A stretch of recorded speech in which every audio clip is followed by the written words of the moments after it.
जी नमस्ते सर। नमस्कार मैम। जी। जी बताइए।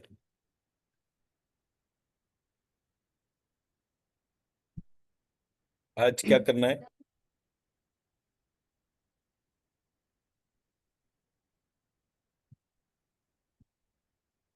आप जो मतलब वो पूछी थी कि मेंटली हम लोग मतलब ऐसे स्वीप कर सकते हैं, वो हो सकता है, राइट? ओके, तो इसमें जो है मतलब हम्म। हीलिंग क्लीनिंग करने के लिए ना देर आर टू फिलोसफीज। मतलब जो मेरे को समझ में आता है, आपको फिजिकली कुछ भी नहीं करना, और that is one way of doing it. जैसे आपने बोला, बिल्कुल वैसे ही कि हम अपने आप को महालक्ष्मी में मानकर और फिर उसके बाद जो है वो हाथ भी हिलाने की जरूरत नहीं है। बट इसके हम्म। साथ एक बड़ा इंपॉर्टेंट क्वेश्चन जनरेट होता है कि जैसे हम आत्मा के बारे में बात करते हैं, परमात्मा के बारे में बात करते हैं, तो फिजिकल बॉडी होती क्यों है? जब हम एक फिजिकल एक्शन की बात कर रहे हैं, तो फिजिकल एक्शन से पहले हमें ये तो क्वेश्चन करना चाहिए ना कि फिजिकल बॉडी क्यों होती है। जी। इसका मतलब gross body, subtle body, causal body, इन तीनों में ग्रॉस बॉडी की कुछ एडवांटेजेस होंगी हम्म। जो कॉजल बॉडी और सटल बॉडी में नहीं होंगी। हम्म। जी। ठीक है, तो जब हम एक फिजिकल एक्टिविटी को प्लान करते हैं, तो फिजिकल एक्टिविटी में वाकई उंगली हिलाने की कोई जरूरत नहीं है। तो मैं आरती को मतलब राइट फ्रॉम डे वन कह रहा हूं कि तुम जितना भी टाइम इस एफर्ट पे लगाते हो, और बट ये है कि जिस तरह से आरती हीलिंग करती है वो मेरे को अभी तक की एक फास्टेस्ट मोडेलिटी समझ में आई। मैंने कभी उससे ज्यादा तेज किसी और व्यक्ति को नहीं देखा हीलिंग करते हुए। मैं हम्म। जितने भी लोग करते हैं वो मतलब जैसे हम मेजरेबल डोमेन में 2 मिनट करके बोलते हैं, वो वैसा 2 मिनट में करता हुआ कोई व्यक्ति नहीं दिखा। अब तो उसको लगते भी शायद 30-40 सेकेंड्स है मैक्स। तो क्लीनिंग जी। करने वाला, एनर्जाइज करने वाला जो एस्पेक्ट है, that takes hardly 40 seconds to earth. पर वो सामने वाले को नहीं समझ में आता ये वाली चीज। तो ये तो आपका अपना एक स्ट्रैटेजी होगा कि आप कोई चीज जो है जब कर रहे हैं। बट आइडियली मैं समझता हूँ कि पहले किसी भी चीज को मैन्युअली करना चाहिए। धीरे धीरे हम्म। उसकी इतनी स्पीड बढ़ा दें कि ग्रॉस बॉडी, सटल बॉडी और कॉजल बॉडी तीनों हील हो जाए। हम्म।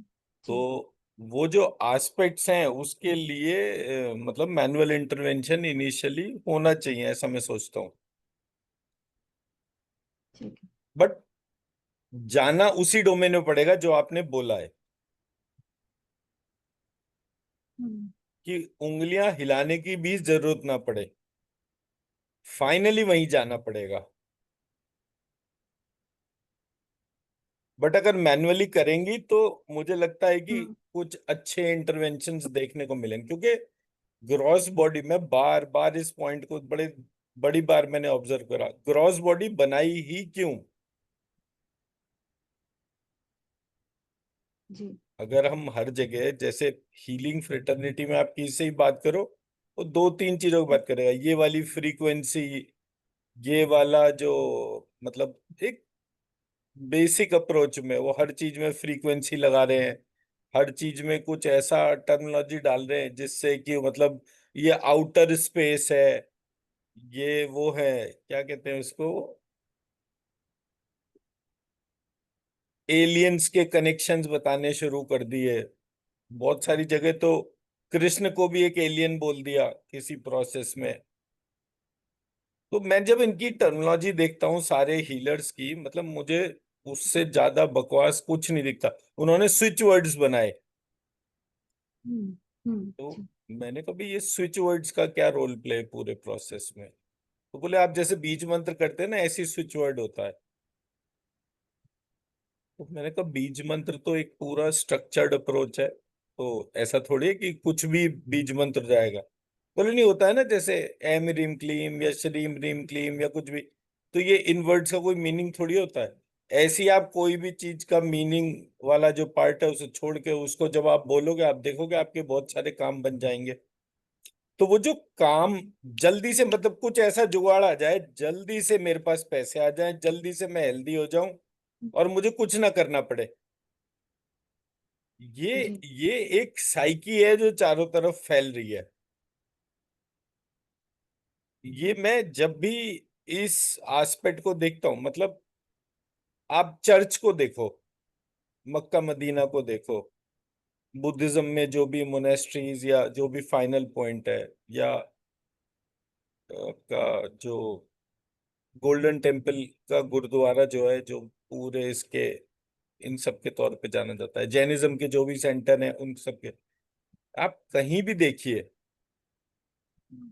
हर जगह एक ऐसी कम्युनिटी डेवलप हो रही है जिसको बिना काम करे पैसा मिल रहा है। चारों तरफ से डोनेशन ही डोनेशन आ रहे हैं और उन लोगों को कोई काम नहीं करना पड़ता। जब आपको बिना मेहनत करे पैसा मिलना शुरू हो जाएगा, तो नेट इम्पैक्ट क्या होगा? आप ना तो कोई चीज पे रिसर्च करोगे, आप कोई भी चीज ऐसी थोड़ी करोगे जिससे कि ग्रॉस बॉडी में क्या मेहनत पड़ी, फिजिक सटल बॉडी की क्या मेहनत है। आप रोज मेडिटेट करना बंद कर दोगे? क्या करना है जब सारी चीजें अपने आप ही आ रही हैं? आपको जी फ्री में खाना मिल रहा है, रोज के रोज मिल रहा है, तो आपको काम करने की जरूरत क्यों है? कुछ भी क्यों करना है? तो जब कुछ भी क्यों करना है वाली स्थिति है, तब इस तरीके की चीजें बाहर निकल कर आती है, स्विच वर्ड्स, या आपके कोई भी जो भी हीलिंग मोडालिटीज के तौर पे चल रहा है। क्यों? Because nobody is putting a research to it. मैं उस दिन प्राणिक हीलिंग वालों से किसी से बात कर रहा था, तो मैंने पूछा कि इंडिया में कितने लोग प्राणिक हीलर होंगे। He said around 10 lakhs। हर बंदे से मिनिमम 5,000 रुपए लेते हैं पहली बार में ही ये। तो अब आप सोचिए कि एक ऑर्गेनाइजेशन को बिना मेहनत करे इतना पैसा एक बार में मिलना शुरू हो गया। बाकी पूरे साल भर में जितने भी लोग हैं जितना पैसा डालते हैं वो अलग पार्ट हो गया। सो इन दिस एंटायर प्रोसेस, ये जो कम्युनिटी है जिसे बिना मेहनत करे खाने को मिल रहा है, that's what is the cancer of the society. आप कैंसर का ट्री वो पढ़ो, आप पूरा का पूरा। कैंसर में क्या होता है? एक लिम्फेटिक सिस्टम होता है, वो लिम्फेटिक सिस्टम का एक काम होता है, और धीरे धीरे उसमें डेड सेल जनरेट होने शुरू हो जाते हैं, और वो डेड सेल एक लिविंग सेल के साथ में चिपक जाते हैं। अब ये डेड सेल है और कोई काम नहीं कर रहा, सिर्फ लिविंग सेल की एनर्जी खींच रहा है। जी जितना पार्ट मैंने पढ़ा उसमें दान कभी भी किसी को भी, इंस्टीट्यूशन को तो देना ही नहीं चाहिए।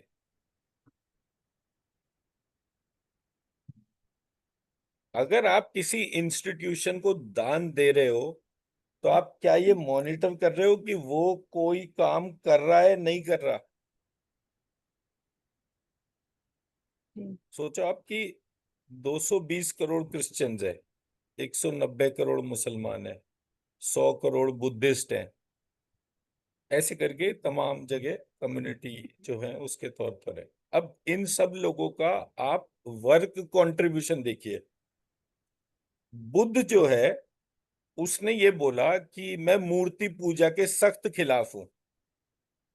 ठीक है, मैं समझता हूं दुनिया में सबसे ज्यादा मूर्तियां बुद्ध की ही होंगी। हर घर में कहीं वास्तु के नाम पे, कहीं किसी चीज के नाम पे सबसे ज्यादा मूर्तियां हैं। तो भाई मुझे अगर मूर्ति रखनी है, तो मैं ब्रह्मा विष्णु शिव की, महालक्ष्मी की क्यों ना रखूं?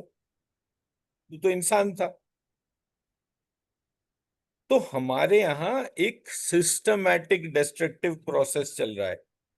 हम चीजों को जो एक्चुअल रिसर्च होना चाहिए वो कर ही नहीं रहे। एंड हमारे यहाँ जो वैदिक ट्रेडिशन है, पुराण है, तंत्र है, इनके अंदर इतनी सब्सटेंशियल इंफॉर्मेशन है कि आपका पूरा लाइफ टाइम भी कम पड़ जाएगा। छोटी से छोटी चीज में इतना मीनिंगफुल इंफॉर्मेशन है। Where as no other religion, hmm, अगर हम ये टॉप के 4-5 रिलीजन्स की बात कर रहे हैं तो एक्चुअली ये रिलीजन के प्रोसेस में बाय डेफिनेशन ही गैप है, क्योंकि ये ईश्वर की पूजा बंद करा रहे हैं और जो ईश्वर का दूत है, पैगंबर जो है, ये उसकी पूजा करवा रहे हैं। हम्म, कुरान में या इस्लाम में एज अ फिलॉसफी जो है, उन्होंने ये बोला कि you are not competent to speak to divine. आप कॉम्पिटेंट ही नहीं हो।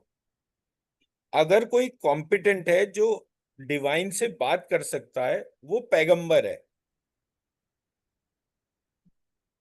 ठीक है।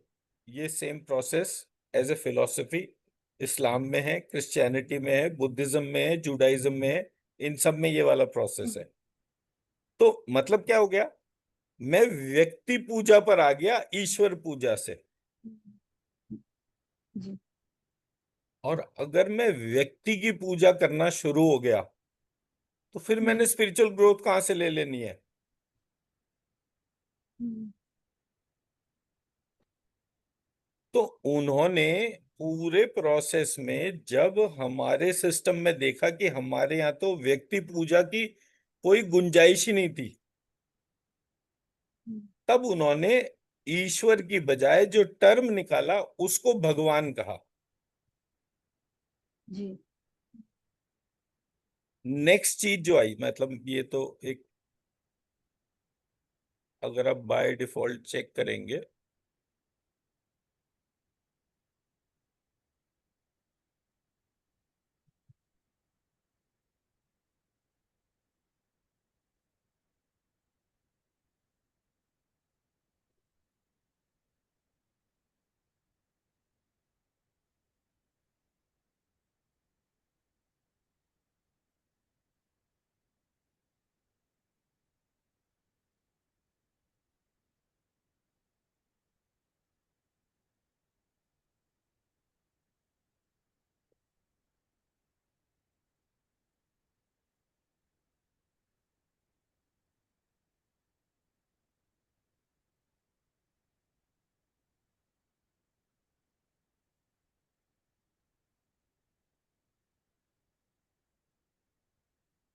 हमारे यहाँ एक टर्म है विच इज ईश्वर।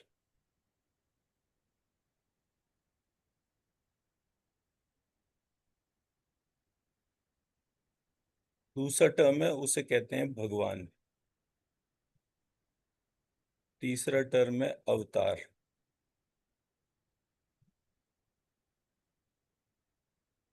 ये डिफरेंट फॉर्म्स है। ईश्वर कहाँ पे अप्लाई होता है, जहां पर कि सुर और असुर, जहां ये डोमेन है वहां पर डोमेन जी। कौन सी है, ईश्वर। भगवान, जो भग टर्म जो है उसको क्रिएट करा गया और उसके जो मानने वाले थे उनको 6 एट्रीब्यूट्स पे बोला गया कि जिसके अंदर भी ये 6 एट्रीब्यूट्स होंगे उसको जो है हम भगवान बोलेंगे। जरा वो गूगल करिए भगवान टर्म। भगवान का अर्थ क्या होता है।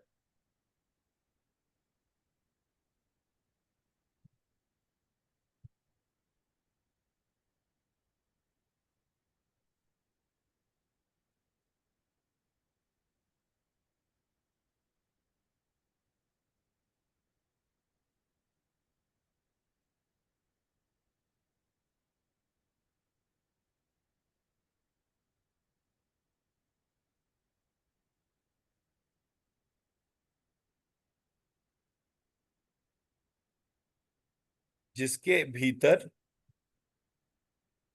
सारा ऐश्वर्य,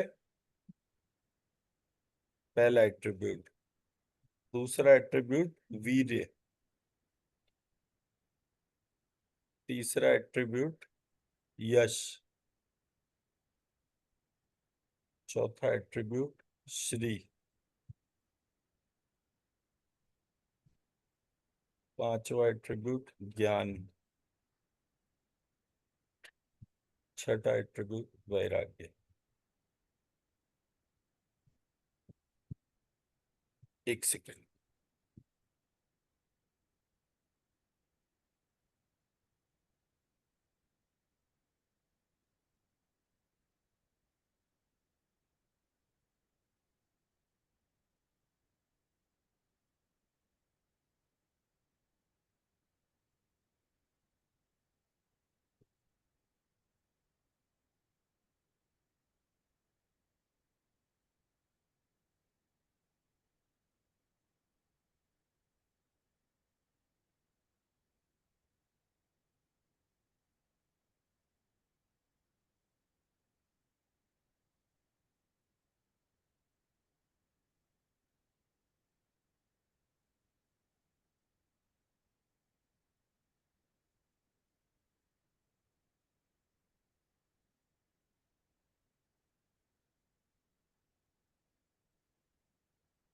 सॉरी जी।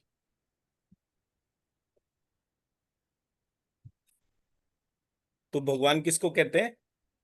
जिसको, एक टर्म बोला इन्होंने, सर्व करके, सर्व ऐश्वर्य, सर्व वीर्य, सर्व यश, सर्व श्री, सर्व ज्ञान, सर्व वैराग्य। जहां इंटीग्रेशन ऑफ टोटल ऐश्वर्य प्लस इंटीग्रेशन ऑफ टोटल वीर्य प्लस इंटीग्रेशन ऑफ टोटल यश प्लस इंटीग्रेशन ऑफ टोटल श्री, श्री मतलब इंटेलिजेंस, जी प्लस इंटीग्रेशन ऑफ टोटल ज्ञान प्लस इंटीग्रेशन ऑफ टोटल वैराग्य। अब आप अपनी अटेंशन को 6 पार्ट पे लगा दीजिए, तब आप ईश्वर भगवान से कनेक्ट होंगे।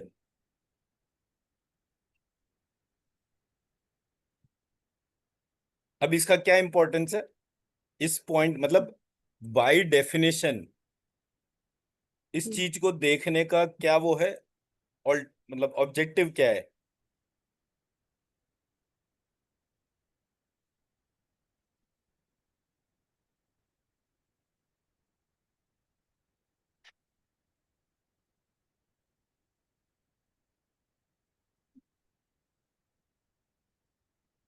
हाउ टू डिस्टिंग्विश, थोड़ा जोर से बोलना पड़ेगा। मतलब ईश्वर भगवान और अवतार के बीच में मतलब कौन सा किस डिस्टिंग्विश कैसे करें इसलिए। मतलब एंड ऑफ द डे जब हम हम्म स्पिरिचुअल डेवलपमेंट पे काम करते हैं तो हम्म, इंटेलेक्चुअल डेवलपमेंट पे भी काम करना चाहिए। तो जी हम ईश्वर किसको कहते हैं, क्या उसकी कोई परिभाषा हम्म है? हम भगवान किसको कहते हैं, क्या उसकी कोई परिभाषा है? हम्म, हम अवतार जी किसको कहते हैं, क्या कोई उसकी परिभाषा है? जी ठीक है। तो जब हम इस हम्म प्रक्रिया में जाते हैं तो हम्म मान लीजिए मैं भगवान, हे भगवान मेरी बात सुन, मेरी बात बता, ऐसे करके मतलब मैं भगवान टर्म यूज करना शुरू करूं, तो हमारे यहाँ भगवान टर्म का कोई मीनिंग होगा और उसका ईश्वर टर्म से डिस्टिंग्विश्ड होगा वो। हम्म ठीक है। मतलब हम्म मैं कोई जगह जो है, मतलब किसी का भी कोई नाम लेते हैं तो कोई नाम छोटा बड़ा करना, आगे पीछे करना, लेकिन हमारे हम्म यहाँ जो संस्कृत सिस्टम था उसमें हर चीज की परिभाषा थी। हम्म, आपको ये पता था कि ये 6 वेरिएंट होते हैं भगवान टर्म में? हम्म, नहीं पता था, ठीक है ना। तो इसका मतलब कि आप कोई भी काम करते हैं उसमें उसको फॉलो करते हैं, क्वेश्चन नहीं करते। तो मेरा क्या था कि मैंने, क्योंकि मैंने पहला पॉइंट जो टच करा था वो यही था कि भाई मूलाधार चक्र जो है वो अर्थ एलिमेंट नहीं है, स्काई एलिमेंट है। हम्म, तो मेरे गुरुजी ने मुझे बोला कि तू ना बेसिकली तुझे पता भी नहीं चल रहा कि तू कितनी गंभीर बात कर रहा है। मुझे पता भी नहीं था, मैंने तो अपने ऑब्जर्वेशन से इसको देखा कि मैंने कहा भाई मेरे हिसाब से ये स्काई एलिमेंट होना चाहिए। तो मैंने कहा तुझे पता ही नहीं है कि तू कितनी गंभीर बात कर रहा है। फिर उन्होंने सेकंड चीज मुझे क्या बोली कि तू जो कर रहा है वो बिल्कुल सही कर रहा है, तेरा रास्ता बहुत मुश्किल है, बहुत मेहनत पड़ेगी। आई सेड ओके, जितनी भी पड़ेगी देखेंगे, जब तक होगी करेंगे, जब बंद हो जाएगी तो नहीं करेंगे। But what I started was I started questioning everything, point number one. And I have been hmm, very fortunate कि मैंने, मेरे टीचर्स बहुत अच्छे थे। तो मेरे टीचर्स हमेशा मुझे एक चीज जो उन्होंने शुरुआत से सिखाई थी वो ये थी, कभी भी किसी शब्द का प्रयोग बिना सोचे मत करना। कोई शब्द का प्रयोग अच्छा। करा तो उसका डिक्शनरी हम्म, मीनिंग जरूर चेक कर लिया कि उसका डिक्शनरी में मीनिंग क्या है। जैसे आज आप अपने बच्चों को पढ़ाना शुरू करें और कोई भी हम्म, टर्म आपके सामने आती है, the first thing you must teach them is to follow a dictionary. Hindi को फॉलो जी। कर पढ़ते हो तो हिंदी की डिक्शनरी हम्म, देखो, इंग्लिश को फॉलो करते हो तो इंग्लिश की डिक्शनरी देखो। अब मैं, क्योंकि ये धार्मिक है, तो मैंने धार्मिक डिक्शनरी उठाई। तो मुझे तो बहुत सारी चीजें पता ही नहीं थी, बट क्योंकि मेरे टीचर्स और मेंटर्स बहुत अच्छे थे, उन्होंने पहले दिन से एक बात मुझे बोली कि आप प्रत्येक स्थिति में जब भी कुछ कर रहे हो उसी डोमेन की डिक्शनरी उठाओ। तो मैंने कहा जी ये हिंदू धर्म से रिलेटेड है, ये तो हमारी जो एक्चुअल डिक्शनरी होंगी उस संस्कृत की या हिंदी की, उसमें तो हम्म, मुझे एक्यूरेट इन्फॉर्मेशन नहीं मिलेगी। तो बोले ठीक है, तो उसको धर्म कोश कहते हैं। जी। तो मैंने जब आपको वो डिटेल एक शेयर करा था कि ये हिंदू विश्व कोश करके, ध- तो हम्म, उसके अंदर ये टर्म्स लिखी हुई थी। तो मैंने भगवान के क्वेश्चन करा, उसमें जनरल हिंदी वाली टर्म्स नहीं लिखी होंगी, उसमें लिखी होंगी वो टर्म्स जो हम धर्म के रूप में यूज करते हैं। और कई हजार टर्म है, मतलब जिनके तौर पे आपको नहीं पता होता तो आप उसको क्रॉस क्वेश्चन करते हैं। तो जैसे मेरे गुरुजी निम्बार्क संप्रदाय से थे, तो मैंने पूछा निम्बार्क क्या होता है, निम्बार्क का अर्थ क्या होता है, उसके आचार्य कौन से थे। तो ये धार्मिक ज्ञान हो गया। तो धार्मिक ज्ञान ये कहाँ पर मिलता है, ये धार्मिक ज्ञान सारा का सारा हमारे को मिलता है जाकर उसमें हिंदू विश्वकोश और धर्म शास्त्र का इतिहास, ऐसे करके। मतलब ये दो बेसिक्स बुक थी जो मैंने फॉलो करी। अब जब मेरे सामने ये पूरी चीज आई तो मैंने कहा भाई यहाँ तो वीर्य लिखा हुआ है, इसका मतलब ये भगवान जो है ये मैस्कुलाइन आइडेंटिटी है, तो भगवान की फेमिनाइन आइडेंटिटी कहाँ है? क्वेश्चन मार्क आ गया ना। जी।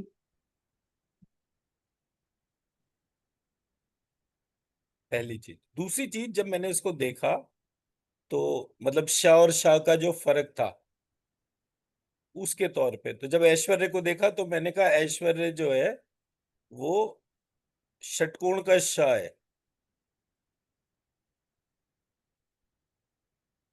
यश जो है वो षटकोण का श है।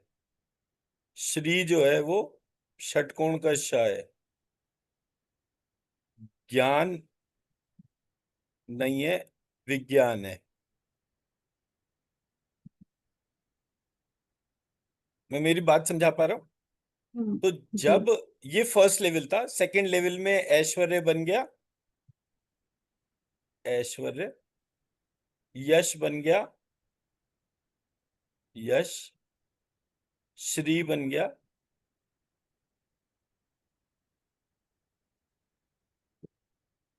ज्ञान बन गया, विज्ञान, और फिर टर्म आ गई वैराग्य। अब आप सोचिए भगवान का वैराग्य से क्या मतलब? हम्म, तो नेचुरल पार्ट क्या आएगा, वैराग्य होता क्या है? जी। भाई इन्होंने क्या बोला, वैराग्य किसका गुण है? ईश्वर का। भाई यही तो आपने पढ़ा भी गूगल पे जब उसकी डेफिनेशन पढ़ी, हम्म और उसमें हम्म वैराग्य टर्म लिखा हुआ था कि सर्व वैराग्य कहाँ पर जाता है, भगवान पर। भगवान हम्म का वैराग्य से क्या मतलब?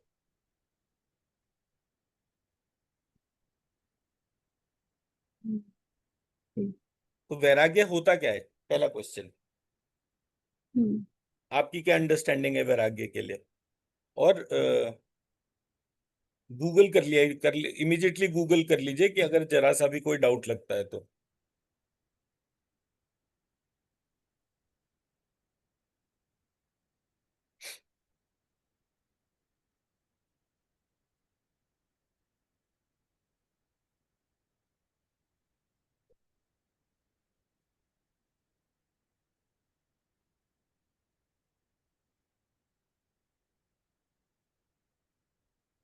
लिखा है सांसारिक वस्तुओं और कर्मों से विरक्ति या आस्तिक का अभाव। फिर से बोलिए। सांसारिक वस्तुओं और कर्मों से विरक्ति या सांसारिक आस्तिक वस्तुओं से। विरक्ति।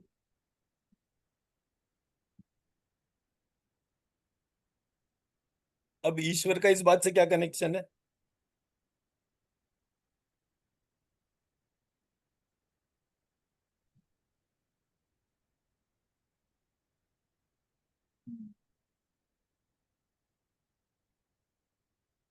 कनेक्शन बताइए, तब फिर बात समझ में आएगी। ईश्वर का सांसारिक वस्तुओं के त्याग से क्या मतलब है?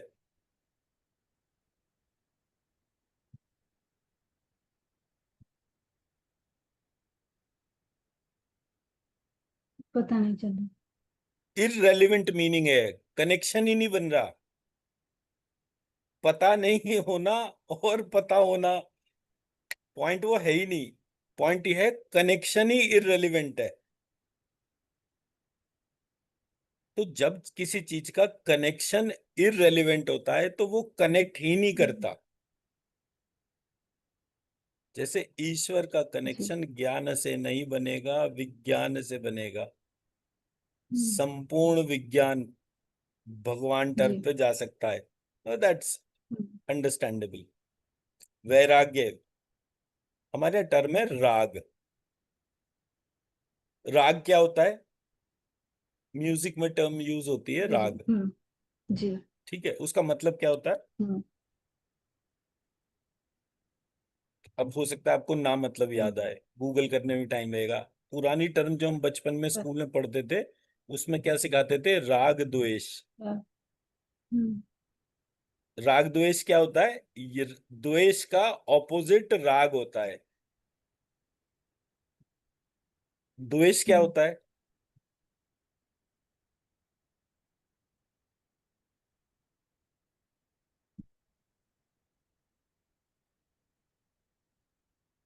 गूगल ही कर लीजिए, वो ज्यादा बेटर है। द्वेष क्या होता है?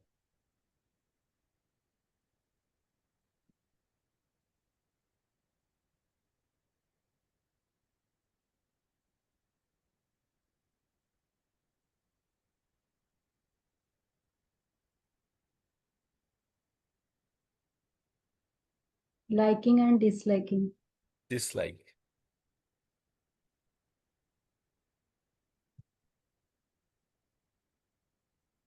Things which I don't like, when they come to me, hmm I have a feeling of द्वेष। तो राग का हम्म क्या मतलब हो गया? राग इसका ऑपोजिट टर्म है।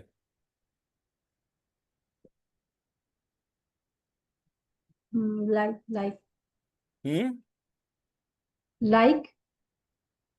जो चीजें मेरे को पसंद है, माई लाइकिंग, मेरा मन उसी के साथ जब बंध जाता है, एवरीथिंग आई लाइक, मेरा मन उसी से बंधा हुआ है, उस बंधन को राग कहते हैं।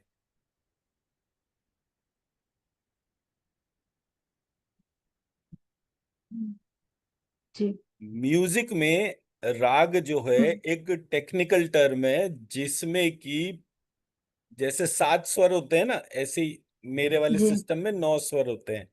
तो 7 और 9 स्वर के बेसिस पे 5 स्वर जो हैं उनके फिक्स्ड पैटर्न को एक राग कहते हैं। हम्म, मतलब 5, मतलब ये जो हमारे स्वर जो हैं ये 5 तत्वों से बने हैं। तो 5 तत्व, gross body, subtle body, causal body, ऐसे करके हमारे 3 लेयर्स में म्यूजिक हम्म, चलता है। तो जो 5 तत्व का एक फिक्स पैटर्न है, फिक्स पैटर्न का मतलब क्या हो गया, यहाँ पर आता है ऑर्डर, सा रे ग म प, ऐसे करके मान लीजिए ये मेरा एक हम्म, ऑर्डर हो गया। तो मैं हम्म, जब अब मैंने सा रे रे ग ग म म प ऐसे करके उसको कर दिया, ये मुझे अच्छा लग रहा है। हम्म, मान लीजिए यही एक राग है, तो उन 5 तत्वों का जो फिक्स्ड पैटर्न जो है हम्म, उसको बार बार सुनने से मन उसी को ही सुनने में लग जाता है, उसको राग हम्म, कहते हैं। बेसिक टर्म, मतलब लेमैन के तौर पे मैं समझा रहा हूँ। अभी मैं म्यूजिक में कोई क्लास हम्म, नहीं लेना शुरू कर रहा। कभी म्यूजिक का पार्ट पड़ेगा तो म्यूजिक पर भी बात करेंगे, बट मोटा मोटा पार्ट। जी। तो हम्म, राग जो है वो मन को बांधता है।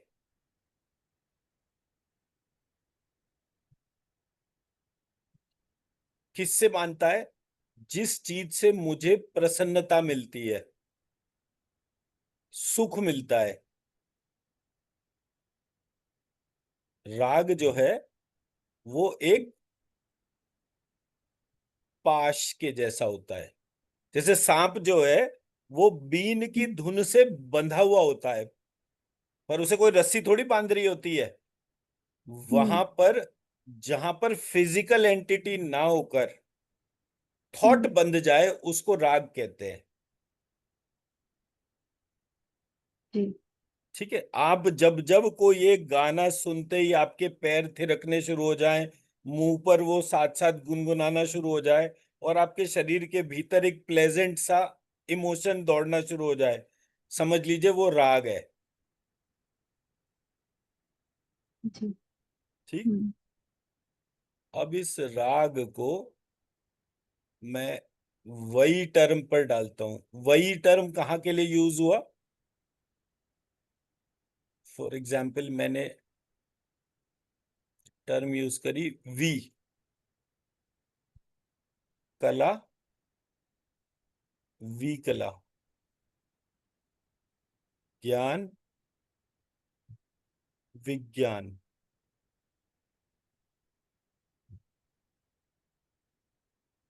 श्रम, विश्रम। इसका मतलब क्या हुआ? ऑपोजिट। ऑल ऑपोजिट और with a unique meaning, not connected hmm, with the present domain. कला और विकला, हम्म, हम्म, श्रम और विश्रम। विश्रम टर्म से विश्राम बनाए। जी। श्रम हम्म, का यूनिक डोमेन, तो एफर्ट हम्म, करना एक पार्ट हो गया, और एफर्ट जी। के बट बाद जो हम्म, थकान होती है उस थकान को हाँ। अपने शरीर से दूर करने की प्रक्रिया, वो विश्राम की डोमेन हम्म, में आ गई। जी। ठीक है। सब जगह ये जो डिमॉन्स्ट्रेट कर रहा है ये यूनिक एबिलिटी ऑफ डिवाइन से कनेक्ट कर रहा है।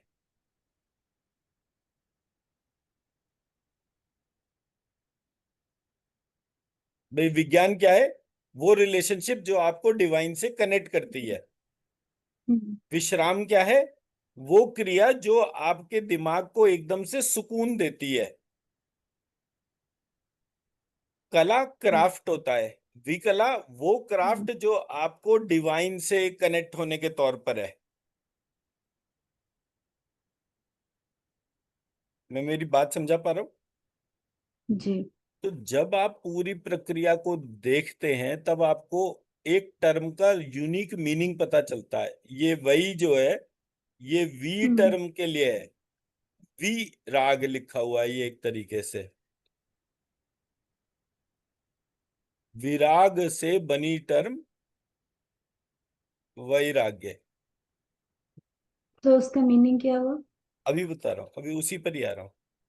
वी टर्म बेसिकली यूज हो रहा है ईश्वर के लिए। ईश्वर टर्म कहाँ पे यूज होता है? जहां पर भी डिवाइन डिवाइन क्रिएशन या डिवाइन प्रॉपर्टी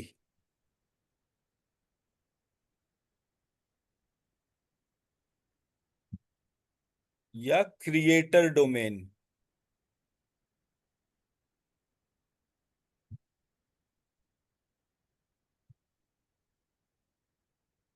यूनिवर्स क्या है? Universe is the domain of creator. इतना बड़ा सामान किसने बना दिया, हम्म कैसे हम्म बना दिया? तो जब आपकी अटेंशन में राग क्रिएटर या क्रिएशन डन बाय क्रिएटर, इसमें जब आपका मन लग जाता है, मन बंध जाता है, लग जाता है नहीं, बंध जाता है, आपको हर जगह सिर्फ ईश्वर की क्रिएशन दिख रही है। जितनी बार भी देख रहे हैं, यहां पर देखो ईश्वर ने ये विशेष बना दिया, यहां पर ये विशेष बना दिया। उस राग को, जो केवल ईश्वर की विशेषता हम्म या विशेष उत्पत्ति को देखता है, उसको कहते हैं वैराग्य।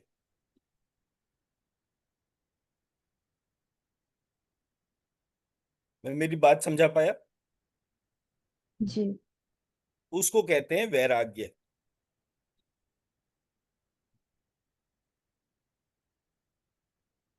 अब ये कनेक्ट हो रहा है ना भगवान टर्म के साथ में। हम्म हम्म पहला जो मीनिंग आपने गूगल पे पढ़ा था उसमें कोई कनेक्शन नहीं बन रहा था, इसमें प्रॉपर जी सिंटेक्स और प्रॉपर पूरा कनेक्शन बन गया।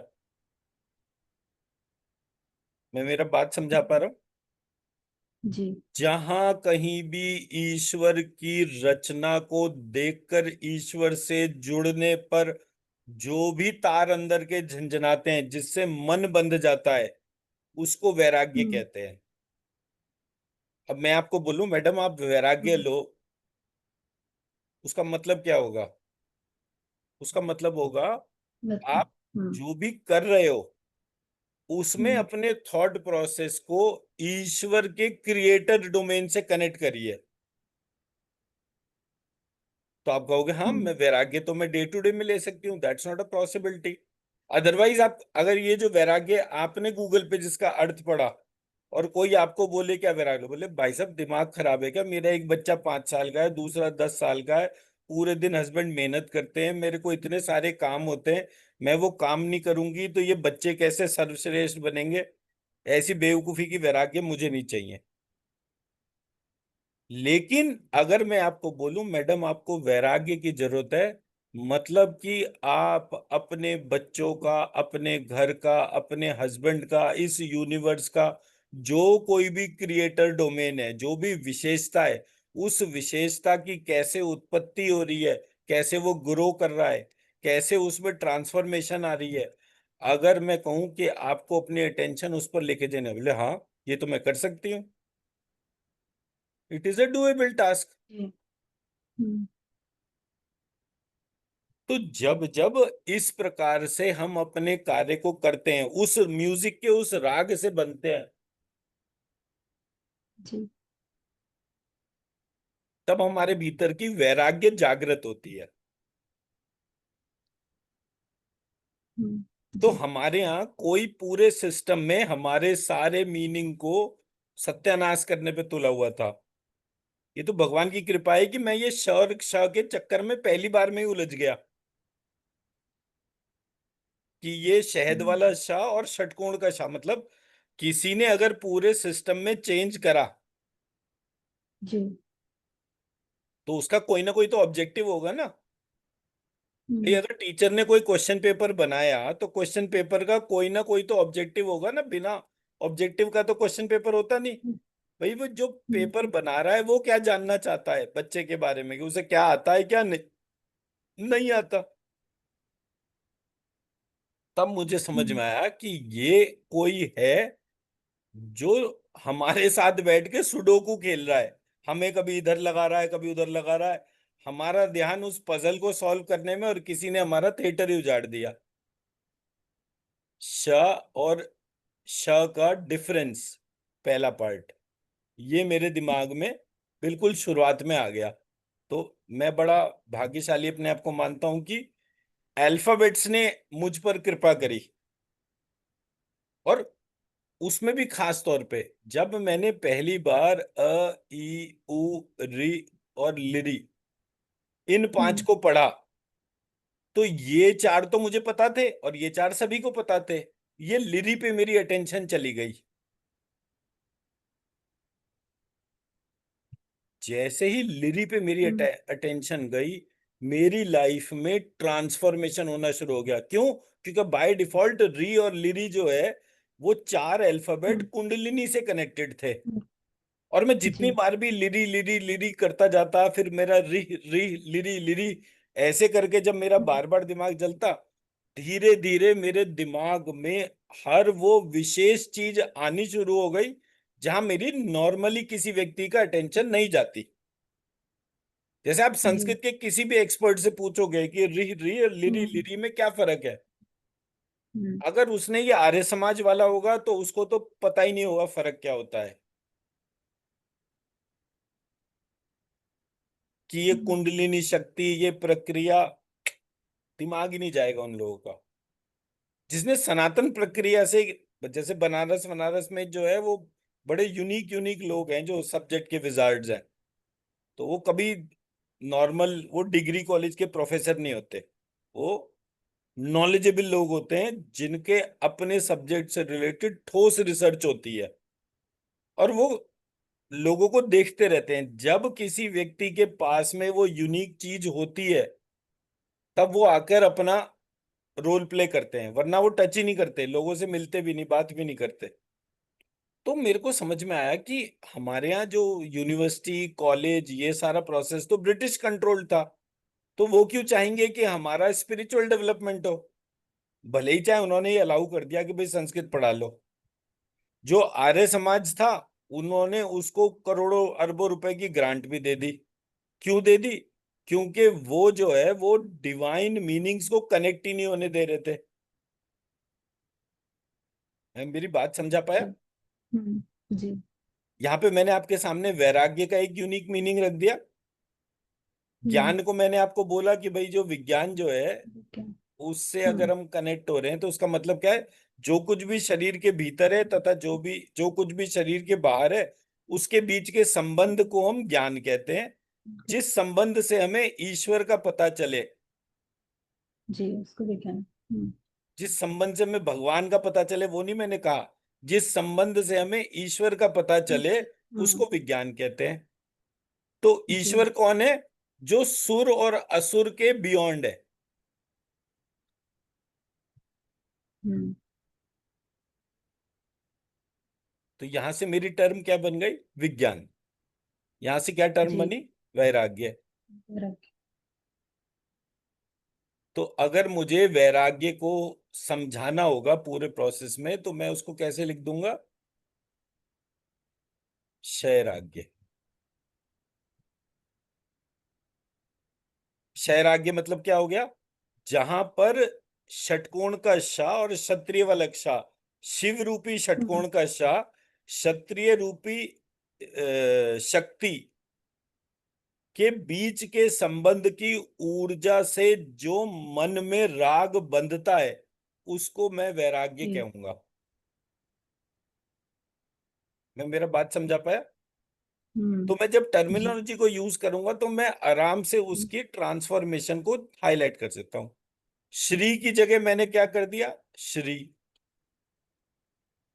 यहाँ पे एक र ऊपर एक र नीचे। हम्म, तो जैसे मैं उस दिन बोल रहा था, ये ऊपर कर रहा है, ये नीचे कर रहा है, इसको उल्टा कर दीजिए तो ये आपका र बन गया।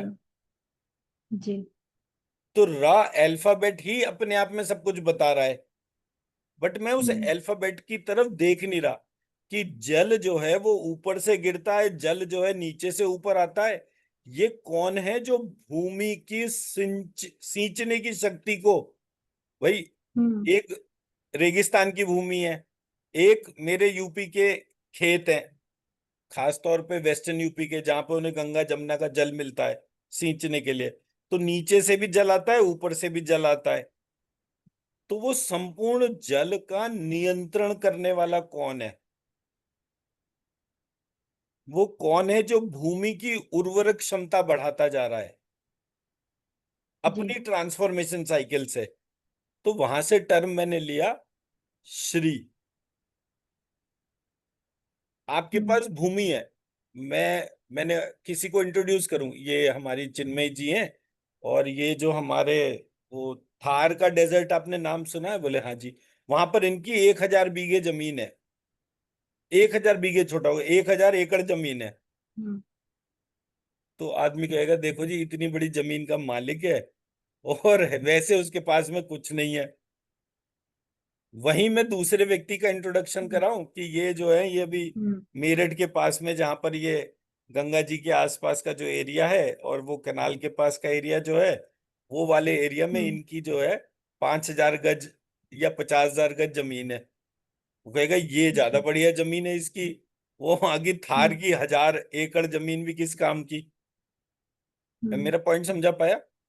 तो भूमि जी लाभदायक कौन सी है? जिसके ऊपर जल, जिसके नीचे जल। जी तो जब मेरे को वो जल रस रूप में पता चला, तो मुझे प्रक्रिया पता चलनी शुरू हुई कि पहली बात तो ये जल किसी भी भूमि में जागृत कैसे हो रहा है। और जब मैं इस पूरे पार्ट को देखता हूं और मैं फिर इसको अपने लिम्फेटिक सिस्टम से कनेक्ट करता हूं, क्योंकि मेरा शरीर भी तो एक भूमि है। जी अब उस हम्म भूमि में प्रत्येक जगह जल को कौन जगा रहा है, ये लिम्फ नोड क्या होती हैं, ये प्रक्रिया क्या है, हम्म ये पूरे पार्ट को समझना जो इंटेलिजेंस है, उसको श्री कहते हैं। क्योंकि पहले भूमि होगी, फिर भूमि के साथ जल होगा, हम्म फिर जल की सिंचाई होगी, सिंचाई से अन्न उपजेगा, उस अन्न को मैं ग्रहण करूंगा, उस अन्न को ग्रहण करने से मेरे प्राण मजबूत होंगे, मेरे प्राण मजबूत होंगे तो मैं अच्छा चिंतन करूंगा, अच्छे चिंतन के बाद मेरा अंदर प्रश्न करने की क्षमता जागृत होगी, प्रश्न करने की क्षमता जागृत करने के बाद हर चीज का कारण ढूंढूंगा, हर चीज का कारण ढूंढते ढूंढते मैं ईश्वर से कनेक्ट हो जाऊंगा। तो हर चीज जी का मूल क्या आ गया? ईश्वर से कनेक्ट होना। वो कौन है जो ईश्वर से कनेक्ट होने की प्रक्रिया को जागृत करता है? बोले जी वो श्री है। और ये श्री कहाँ से बनी भाई? ये बोले जी ये सरस्वती से बनी है। अच्छा अच्छा अच्छा, फिर ठीक है। मैं मेरा स्ट्रक्चर समझा पाया कि जब मैंने एक एक जी चीज के क्वेश्चन करने शुरू करे तो वो कनेक्ट होने लगे। ठीक। अब हम जीवन में काम ही क्यों करते हैं?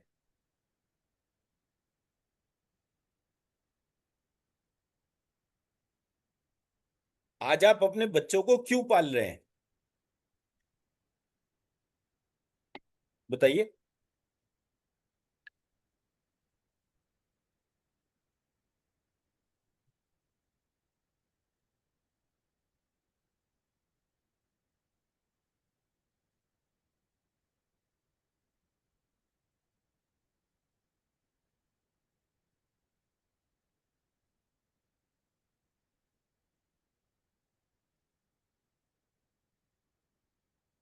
बताइए क्यों पाल रहे हैं? क्योंकि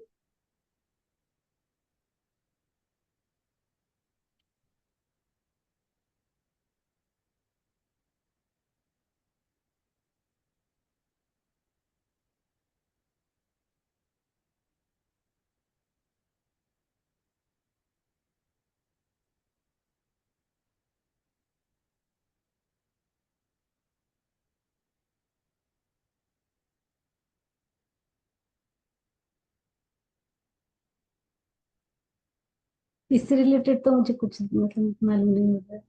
अच्छा, सिंपल आंसर है, मैं बच्चों को यश के लिए पाल रही हूं। ये बच्चे बड़े हों, बड़े होके हम्म बड़े बड़े काम करें, ताकि सारी दुनिया में मेरा नाम हो। जैसे कृष्ण ने बड़े बड़े काम करे और सबने हम्म पूछना शुरू करा कृष्ण की माँ कौन है। हम्म मेरे बच्चे अच्छे अच्छे काम करें जैसे राम ने करे, तो सबने पूछा ये हम्म राम की माँ कौन है। आप जाओ अपना पेरेंट्स टीचर मीटिंग में, और टीचर खड़ी हो जाए, आपका बच्चा तो जी बहुत शैतान है, सुबह से शाम तक ये ना पढ़ता है ना लिखता है, देखिए अब की बार भी इसका डी आ गया। आप 2-3 साल तो बर्दाश्त करोगे, उसके बाद डंडा उठाकर ताबड़तोड़ चेप दोगे। वहीं अगर आप जाएं स्कूल में और टीचर फट से बोलना शुरू करे, आपका बच्चा तो बहुत ही अच्छा है, बहुत ही अच्छे अच्छे काम करता है, शाम को वो बच्चा कहेगा कि मुझे थोड़ी देर वीडियो गेम खेल लो या चॉकलेट, हाँ हाँ बेटा कोई बात नहीं, कर लो कर लो। क्यों? क्योंकि आपको यश प्राप्त हो चुका, आज तक का, अभी तक का जी यश मिलता जा रहा है। हम्म जब तक ये यश मिल रहा है तब तक आप हम्म उस संतान की ओनरशिप, और उस ओनरशिप के लिए अपना जो कुछ भी टाइम लगेगा वो आप हम्म उसको देंगे।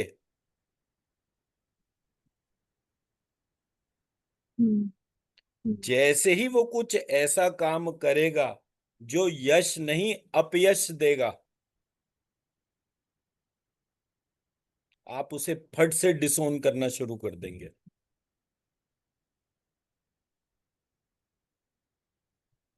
और ये सब जगह है।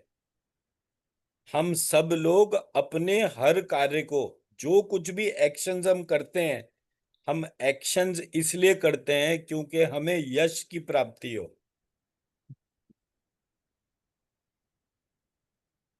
बट यश का कारण क्या है? जब मैंने यश का कारण देखा तो मैंने कहा हम्म ये यश नहीं है, ये यश है। और फिर बाद में जब बुद्धि जागृत हो गई मेरी श को समझने के बाद, तो मैंने बोला ये है यक्ष।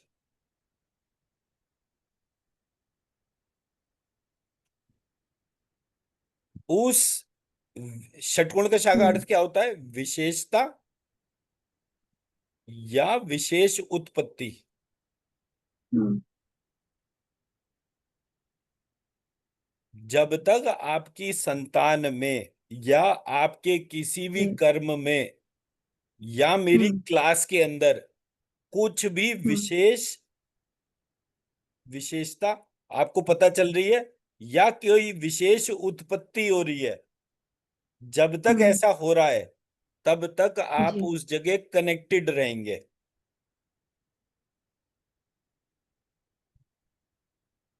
प्रत्येक माँ अपने बच्चे को जब पढ़ाने वगैरह के लिए अपना सब टाइम देती है, तो उसका अटेंशन यश पर होता है। अननोइंगली और knowingly that doesn't matter, subconscious level पर है या कॉन्शियस लेवल पर है। बट जब ये लगातार होता रहता है, तब आप कहते हो अरे ये मैं इसलिए काम कर रही थी, क्योंकि हमें पता है तो होता ही नहीं है, हम तो एक काम करना शुरू कर देते हैं बिना क्वेश्चन के। बट हमारा इंसेंटिव क्या होता है? हमारा इंसेंटिव होता है जब छोटी छोटी चीजें हमारे को बड़ी बड़ी खुशी देती हैं। आपके बच्चे को एक वो है, मतलब हर साल का एक फंक्शन है, उसमें वो पार्टिसिपेट करता है, पार्टिसिपेशन में उसको एक मेडल मिलता है, और टीचर उसकी तारीफ करती है। जब वो उसकी तारीफ करती है तो बच्चे की तारीफ हो रही होती है, लेकिन माँ का अपना वजन बढ़ता जा रहा होता है। क्यों बढ़ रहा होता है? बच्चा तो उसका है।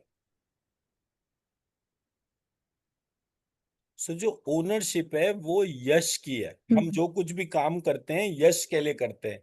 आप जॉब करिए, सुबह से शाम तक जॉब करिए, और शाम को बॉस बोलते हैं आज तुमने कुछ नहीं करा, पता चला आप सुबह से शाम तक काम कर रहे थे। विद द एसेंस की भी शाम को ये वो करेगा, मतलब कुछ ना कुछ तो अप्रिशिएट करेगा। फिर आप अगले दिन और थोड़ा बेहतर काम करोगे, और बेहतर करने के बाद फिर आप वेट करोगे कि शाम को ये अप्रिशिएट करे। फिर ऐसे करते करते महीने साल बीत गए, साल के आखिर में आपका अप्रेजल हुआ। उसने कहा इसने तो कुछ करा ही नहीं। बोले भाई तू ही कर ले नौकरी, अब हम जा रहे हैं। हमें जहां कोई बोलेगा ढंग से, अब ढंग से बोलने का मतलब क्या है? यश।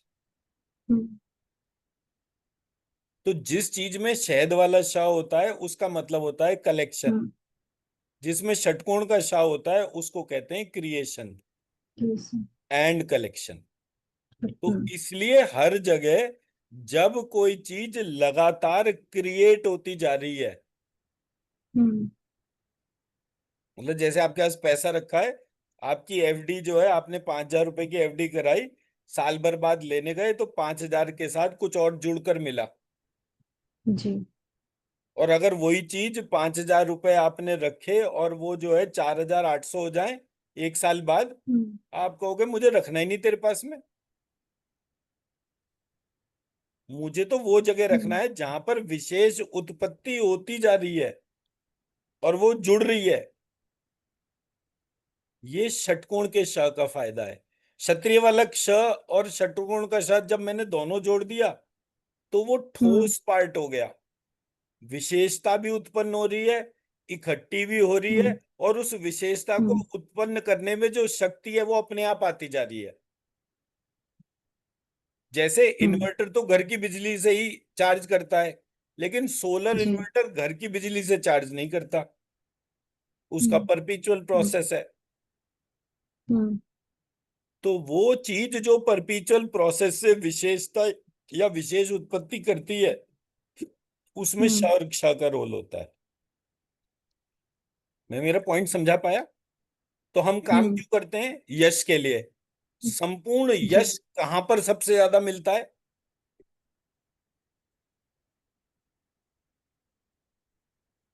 सबसे ज्यादा यश हमें मिलता कहां पर है?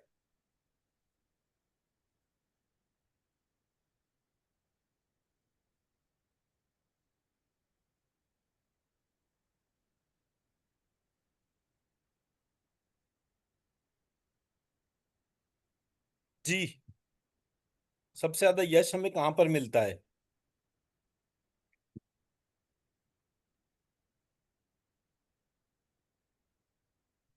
सबसे ज्यादा यश हमें तब मिलता है जब हम ईश्वर से कनेक्ट होते हैं।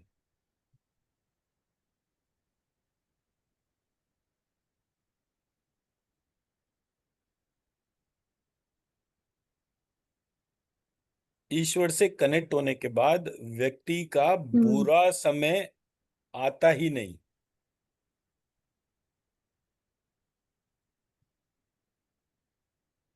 और वो जो कुछ भी करता है उसमें हम्म एक अच्छे चिंतन के साथ में कार्य करता है, इसलिए उस सिचुएशन में मैक्सिमम यश मिलता है। ये मेरा पॉइंट समझा पाया? जी आप जितनी बार भी कोई चीज, आप मतलब ये, आप ये देखो, ये जो कथावाचक होते हैं, कोई सा भी कथावाचक रैंडमली उठा लीजिए जो कथा करता है, हम्म आप उसको जितनी बार भी चेक करेंगे, आप कहेंगे यार इसका बड़ा जल्दी नाम हो गया। वो निपट अनपढ़ हो, कोई दो पैसे की बुद्धि ना हो, वो ठीक है।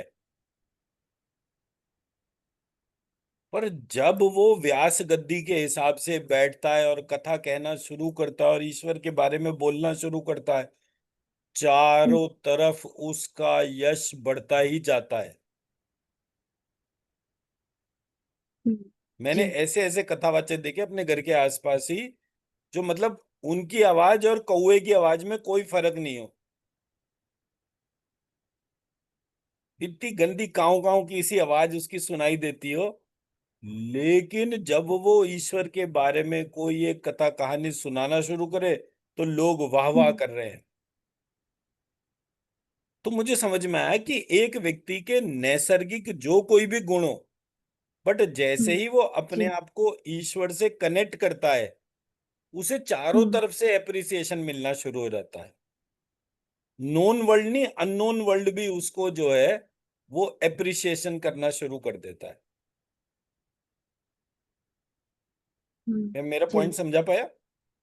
हम्म हमारे यहाँ ये कहा गया 6 प्रमुख गुण होते हैं: उद्यम, साहस, धैर्य, बुद्धि, शक्ति, पराक्रम। जहां ये 6 होते हैं वहां पर ईश्वर भी सहायता करने आ जाता है। ये एक संस्कृत का श्लोक है। हम्म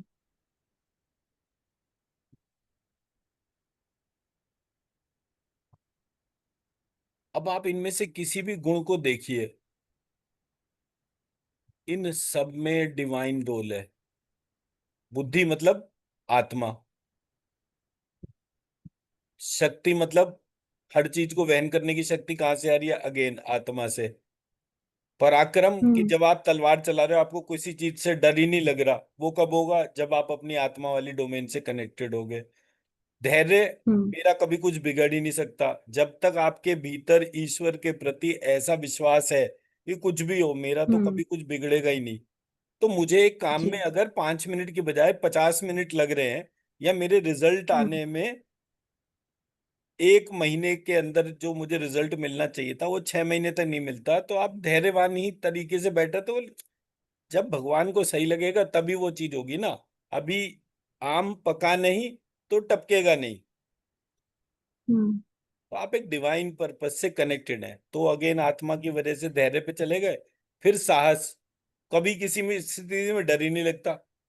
अरे भाई, जिस आदमी के हृदय में राम लक्ष्मण सीता तीनों विराजमान हो, उसको कभी किसी से डरने की जरूरत है? तुम एक क्या 1 लाख लोग सामने खड़े कर दो गोली चलाने के लिए, मजा ले मुझे कोई गोली टच करके चली जाए। मेरे लिए तो राम लक्ष्मण ही वो सब कुछ है। मतलब अगेन, हर जगह ईश्वर को देखने समझने से आपके भीतर साहस की अभिवृद्धि होती है। और जब आप पैदा हुए, आपने सारी चीजें देखी, बोले भगवान तो मुझे इतना कुछ देता है, पर मैं भगवान को लौट के क्या देता हूं? कुछ भी नहीं। मुझे कुछ ना कुछ ऐसा हम्म उद्यम करना चाहिए कि जिससे कि भगवान जो है वो कहे कि, अब इसका एग्जाम्पल ले लेते हैं। मैंने आपको जो है 1 किलो बीज दिए, ठीक है? मैडम मैं जी। तो जा रहा हूँ, ये मेरे 1 किलो बीज हैं, ये आप रख लीजिए। हम्म आपने कहा अच्छा ठीक है। आपने क्या करा, वो 1 किलो बीज जो थे उसको ढक के संभाल के कपड़े में रख दिया, और मैं 1 साल बाद आऊंगा। तो आपने जो है 1 साल बाद उसमें हर समय कभी उसको हवा लगाई, कभी कुछ करा, कहीं कीड़े ना पड़ जाए, कुछ ना कुछ करके जब मैं लौट के आया तो आपने मुझे 1 किलो बीज वापस कर दिए। मैं इस बात से खुश हूंगा या दुखी हूंगा? No expression. समझे। No hmm expression. ना हम्म मैं खुश होऊंगा ना, मैंने आपको 1 किलो बीज दिया, आपने मुझे 1 किलो बीज वापस कर दिए। बट मैंने हम्म आपको 1 किलो बीज दिए, आपने कहा ये तो 1 साल बाद आएगा, क्यों ना इस बीज को बो दूं। हम्म, आपने जमीन में जी। उसे बोया और वो 100 किलो हो गए। मैं लौट कर आया, बोले आपके बीज पड़े ही हम्म थे, जमीन मेरे पास खाली थी, हल बैल तो ऐसे ही पड़ा रहता था। मैंने कहा चलो इसको बो देता हूँ, इतने यूनिक बीज हैं। अब ये बीज आपके हम्म, 100 किलो हो गए।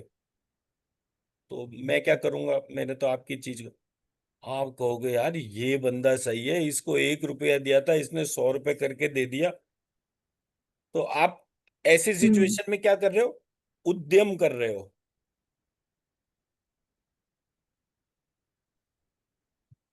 तो भगवान को कौन सा भक्त सबसे ज्यादा प्यारा होगा? उद्यमी। जो एफर्ट ही नहीं कर रहा वो थोड़ी प्यारा हो सकता है। कुछ ना कुछ एफर्ट तो आप डिफाइन करोगे ना। तो ये जो जी। एक मॉडल था, जब ये मुझे समझ में आया, तब मुझे हम्म समझ में आया कि ये यश, ये ऐश्वर्य और ये वीर्य, हम्म ये सब के सब उस परमात्मा को ऑब्जर्व करने के बाद में पता चलते हैं। तो मैंने इसलिए आत्मा टर्म को जब चेंज करा तो मैंने उसको जी। शात्मा बोलना शुरू करा। क्योंकि एंड ऑफ द डे जो कुछ भी खेल हो रहा है इसी डोमेन की हम्म वजह से हो रहा है। मैं मेरा पॉइंट समझा पाया? हम्म, अब आते हैं जी। नेक्स्ट पॉइंट पे।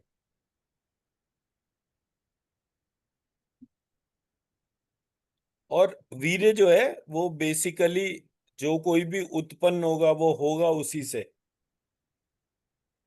इस आधार पर इसको लेकर चले। बट यहाँ पर मेस्कुलिनिटी जो है उसको ज्यादा वैल्यू दिया, मेस्कुलाइन फेमिनाइन हम्म, सिस्टम जो है उसको नहीं दिया वैल्यू। तो ये मेरा पॉइंट ऑफ ऑब्जेक्शन था। जी। लास्ट पॉइंट आया ऐश्वर्य। तो तो मुझे संपूर्ण ये ऐश्वर्य, क्वेश्चन है हाँ कि प्लीज बोलिए। यस के जगह पे यक्स लिखने से उसका मीनिंग फिर क्या चेंज हो रहा है? नहीं नहीं नहीं नहीं, यश उसका हम्म, प्रोनाउंसिएशन है, या और श का। जी। या और श में इसका मतलब क्या होता है? फेम। हम्म, एक्चुअल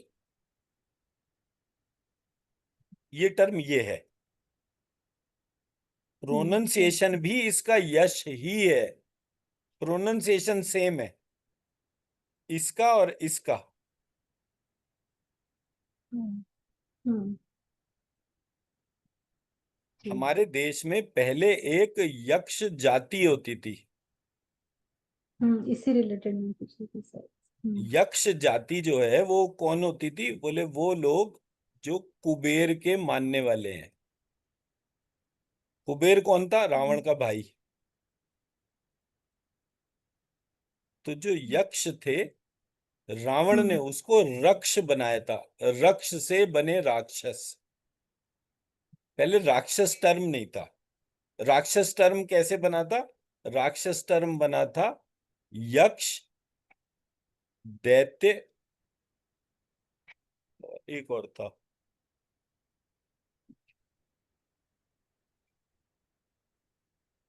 यक्ष, दैत्य और एक और था। मतलब वो तीन के कंबाइंड करने पर जो है वो राक्षस जाति बनी थी। हम्म, तो राक्षस जाति जो है वो रावण से पहले नहीं थी, रावण ने ये टर्म क्रिएट करा था। तो हमारे यहाँ जो जी। वैदिक लिटरेचर है उसमें बहुत सारे ऐसे ऐसे हम्म, एस्पेक्ट्स हैं जिसको कि लोगों ने ध्यान ही नहीं दिया, और उसकी टर्मिनोलॉजी को प्रयोग करते वक्त वो जेनरिक टर्म में यूज होता रहा, साइंटिफिक टर्म में नहीं हुआ। हम्म, ठीक है। अब हम आते हैं ऐश्वर्य पे। आप जी। एफर्ट करिए, पूरे जीवन भर आपने एफर्ट करा। जब आपने पूरे हम्म, जीवन एफर्ट करा तो आपको ऐश्वर्य चाहिए होगा या नहीं चाहिए होगा?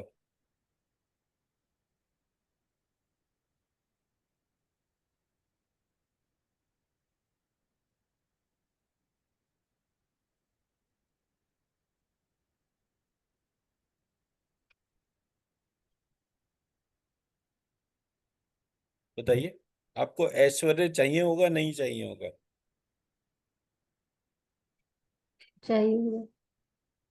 मतलब ऐश्वर्य का मतलब हो गया कि भाई आपके हाँ, पास जो भी बेसिक नीड है वो सिक्योरिटी कि नीड हाँ। में कन्वर्ट हो जाए, जो सिक्योरिटी जी। नीड है वो लग्जरी नीड में कन्वर्ट हो जाए, जो लग्जरी है हम्म, वो फेम नीड में कन्वर्ट हो जाए। ये जितनी भी फॉर्म्स है, एंड फाइनली फेम जो हम्म, है वो सेल्फ एक्चुअलाइजेशन से कन्वर्ट हो जाए, और सेल्फ एक्चुअलाइजेशन हम्म, जो है वो ट्रांसेंडेंस ऑफ माइंड पे कन्वर्ट हो जाए। ये हम्म, मैस्लो का नीड हायरार्की थ्योरम होता है। इसमें ये वाला जी। वर्टिकल अभी बहुत लेटेस्ट जुड़ा है, बहुत पुराना जुड़ा हुआ हम्म, नहीं है, ट्रांसेंडेंस ऑफ माइंड। हम्म, जी। तो बेसिक नीड मतलब रोटी कपड़ा और मकान। आप हम्म, क्यों मेहनत कर रहे हैं? रोटी कपड़ा और मकान के लिए। बट हम्म, रोटी कपड़ा और मकान के लिए तो आप पहली नौकरी मिलते वक्त काम कर रहे थे। उसके बाद तो आप लाइफ हम्म, की सिक्योरिटी के लिए काम कर रहे थे। तब रोटी कपड़ा मकान नहीं चाहिए हम्म, था, तब आपको जो है फिनेंशियल सिक्योरिटी चाहिए थी, कि आपके पास जी। घर हो, अपना घर हो, किराए का घर ना हो, आपके पास में हर समय जो है 3 महीने, 6 महीने, 1 साल की सैलरी हमेशा आपके अकाउंट में पड़ी रहे। हम्म, मैं मेरी बात जी। समझा पाया? हम्म, तो जब आप इस तरह से सारे काम कर रहे थे तब आपने हम्म, अपने एस्पेक्ट को आइडेंटिफाई करा। कल मेरे पास को एक फोन आया, बड़ा इंटरेस्टिंग सा पार्ट था। उसने बोला कि यार मुझे ये बता, मैं ऑस्ट्रेलिया में हूँ और ये जो वॉर टाइम सिचुएशन चल रही है, मुझे क्या सोचना चाहिए, मतलब what should be my line of action. मैंने कहा भाई देख, एक वेस्टर्न वर्ल्ड है और एक ईस्टर्न वर्ल्ड है। अब इसमें सब जगह वॉर चल रही है। हम्म, अब तूने गाड़ी खरीदी, मर्सिडीज की 1.5 करोड़ की गाड़ी खरीदी, ये तेरे को आने वाले टाइम में एप्रिसिएशन देगी या डेप्रिसिएशन? बोला ऑब्वियसली डेप्रिसिएशन हम्म, देगी, 5-8 साल में तो बेकार खत्म हो जाएगी। तो मैंने कहा इसको बेच हम्म, दे और एक सिंपल वाली गाड़ी खरीद जो 10 लाख रुपए में आ जाए। तो तेरे पास गाड़ी की तो कोई कमी नहीं है? बोला नहीं। तो मैंने कहा अब ये 1 करोड़ 40 लाख जो तेरे को बचे, इस पैसे से इंडिया में या सिंगापुर में एक फ्लैट खरीद ले। तो कल को जब ये वॉर बढ़ेगी और ऑस्ट्रेलिया और सब जगहों पर दिक्कतें आएंगी, क्योंकि वो तो वेस्टर्न वर्ल्ड का पार्ट है, तो जो जो इंग्लैंड से दुश्मनी हम्म, करेगा वो इंग्लैंड की टर्शरी ऑस्ट्रेलिया पर भी करेगा।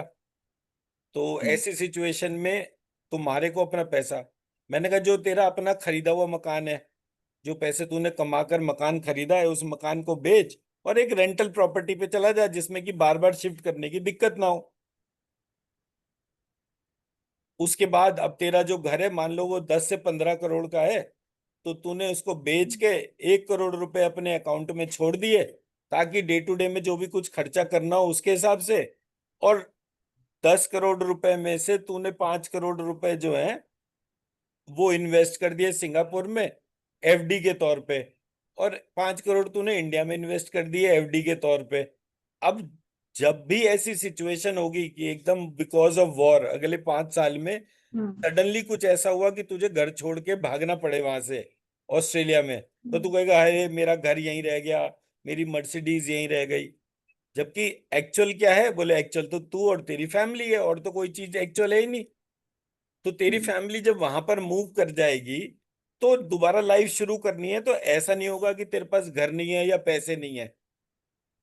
हम्म, तेरे पास जो कुछ भी सामग्री है जो पहले ऑस्ट्रेलिया हम्म, में थी, अब वो बट के 2 जगह हो गई, इंडिया में और सिंगापुर में। हम्म, हम्म, इन दोनों कंट्रीज में कुछ नहीं बिगड़ेगा। तो तू इधर आ जा और इधर आने के बाद में जो है अपने तौर पे अपना हम्म, बिजनेस शुरू कर लिया। बिजनेस शुरू करेगा ऐसा तो है नहीं कि आज बिजनेस शुरू करा कल सुबह ही पक गया।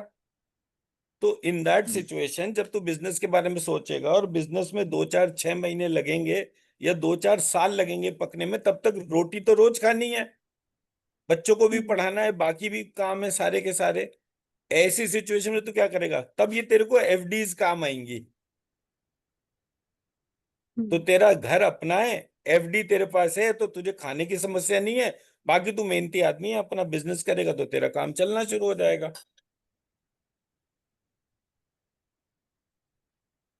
तो बोला यार मैंने तो कभी ऐसा सोचा ही नहीं।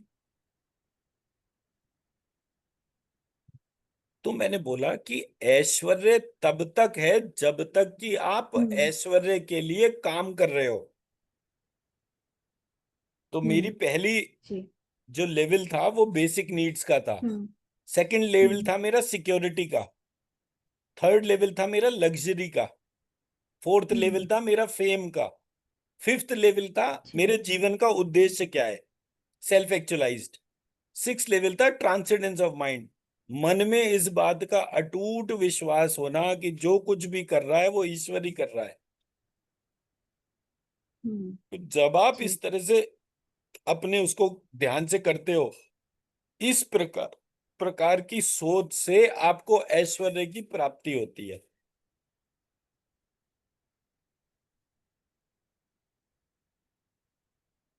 अभी क्या हो गया है, लोगों का थॉट प्रोसेस कैसा हम्म, है?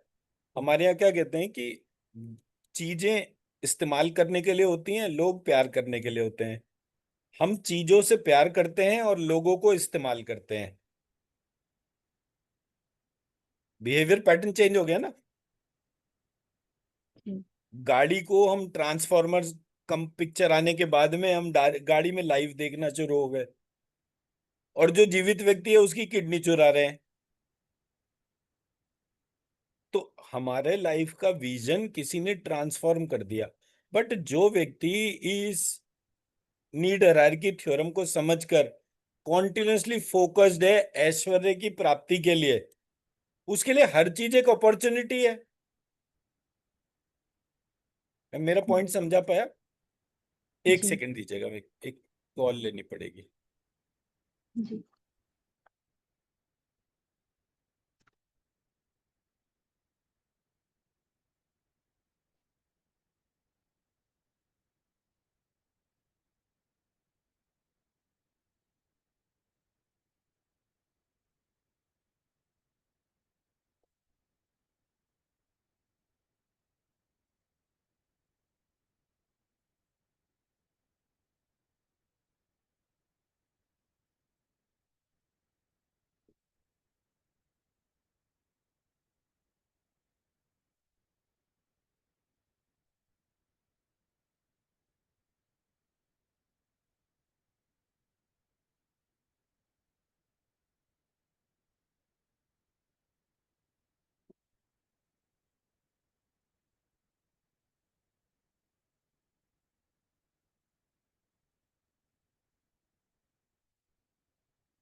सॉरी, वो एक जरूरी कॉल आ गई थी। वो नहीं अपने प्रॉब्लम। वो हैं, वो ओके। डॉक्टर चंद्रशेखर मिश्रा, वो वहां पर है, न्यूयॉर्क में है, कार्डियोलॉजिस्ट। जब मैं आरती के ट्रीटमेंट रिलेटेड बात कर रहा था तो तभी उन्होंने जी बड़ी हेल्प करी थी in terms of doctors and all that बात। जी। तो जी। मैं हम्म। मेरा पॉइंट समझा पाया। जी। हमारी फंडामेंटल डोमेन में हमें वैराग्य चाहिए, ज्ञान विज्ञान हम्म। चाहिए, श्री चाहिए, यश चाहिए, हम्म। वीर्य चाहिए। मतलब वीर्य का मतलब यहाँ पर हो गया उत्तम संतानें, और उत्तम संतानों को देने वाले उत्तम माता पिता। तो वो भी जी। फाइनली जितना ज्यादा कोई व्यक्ति स्पिरिचुअलिस्ट होगा, उसका बेसिस उतना ही इवॉल्व होगा। And last not the least is ऐश्वर्य। जी। ऐश्वर्य मतलब कि जो व्यक्ति जितना फोकस्ड होगा, अटेंटिव होगा, चीजों में बंधा हुआ हम्म। नहीं होगा। हम्म। तो जैसे उसने, मेरे फ्रेंड ने बोला कि वो बोले यार मेरे बच्चे तो ऑस्ट्रेलिया नहीं छोड़ेंगे। मैंने कहा जब पूरा ऑस्ट्रेलिया ही जल रहा होगा, जैसे आज इजराइल और ईरान जल रहा है, तो वो वहां रहेंगे हम्म। कैसे? बोले लेकिन वो कुछ भी करेंगे, इंडिया तो कभी भी नहीं आना चाहेंगे। मैंने कहा इंडिया में नहीं आना तो मैं ये थोड़ी कह रहा हूँ कि पूरी दुनिया खत्म हो जाएगी, सिंगापुर में बेस बना लो। But you must think on this line, क्योंकि आने वाले 5 साल वॉर ड्रिवन है। तो जब कोई चीज वॉर ड्रिवन है तो जो जो कंट्रीज उस प्रोसेस में पार्टिसिपेट करेंगे, जी। उनके वहां पे दिक्कत होगी। तो किसी भी तरीके का सपोर्ट जो है, जो भी कर रहा होगा, उसके हम्म। हिसाब से तुम्हें देखना पड़ेगा। बोले हाँ, Singapore is a sizeable option, मैं सोच सकता हूँ। और बच्चे भी ऑब्जेक्ट नहीं करेंगे सिंगापुर के बारे में। बट तुझे लगता है कि इंडिया जो है वो कॉन्फिडेंटली ग्रो करेगा? मैंने भाई अभी तक का ही टाइम देख ले। उसे सब कह रहे हैं मुझे ये दो, मुझे वो दो, वो तो किसी को कुछ दे नहीं रहा। वो एक्शन ले रहा है जो उसके देश के लिए बढ़िया है। वो किसी के भी ना शत्रु के तौर पे गिनती में आ रहा है, ना मित्र के तौर पे आ रहा है। तो मैंने कहा वो तो एक स्ट्रेटेजिक प्ले है।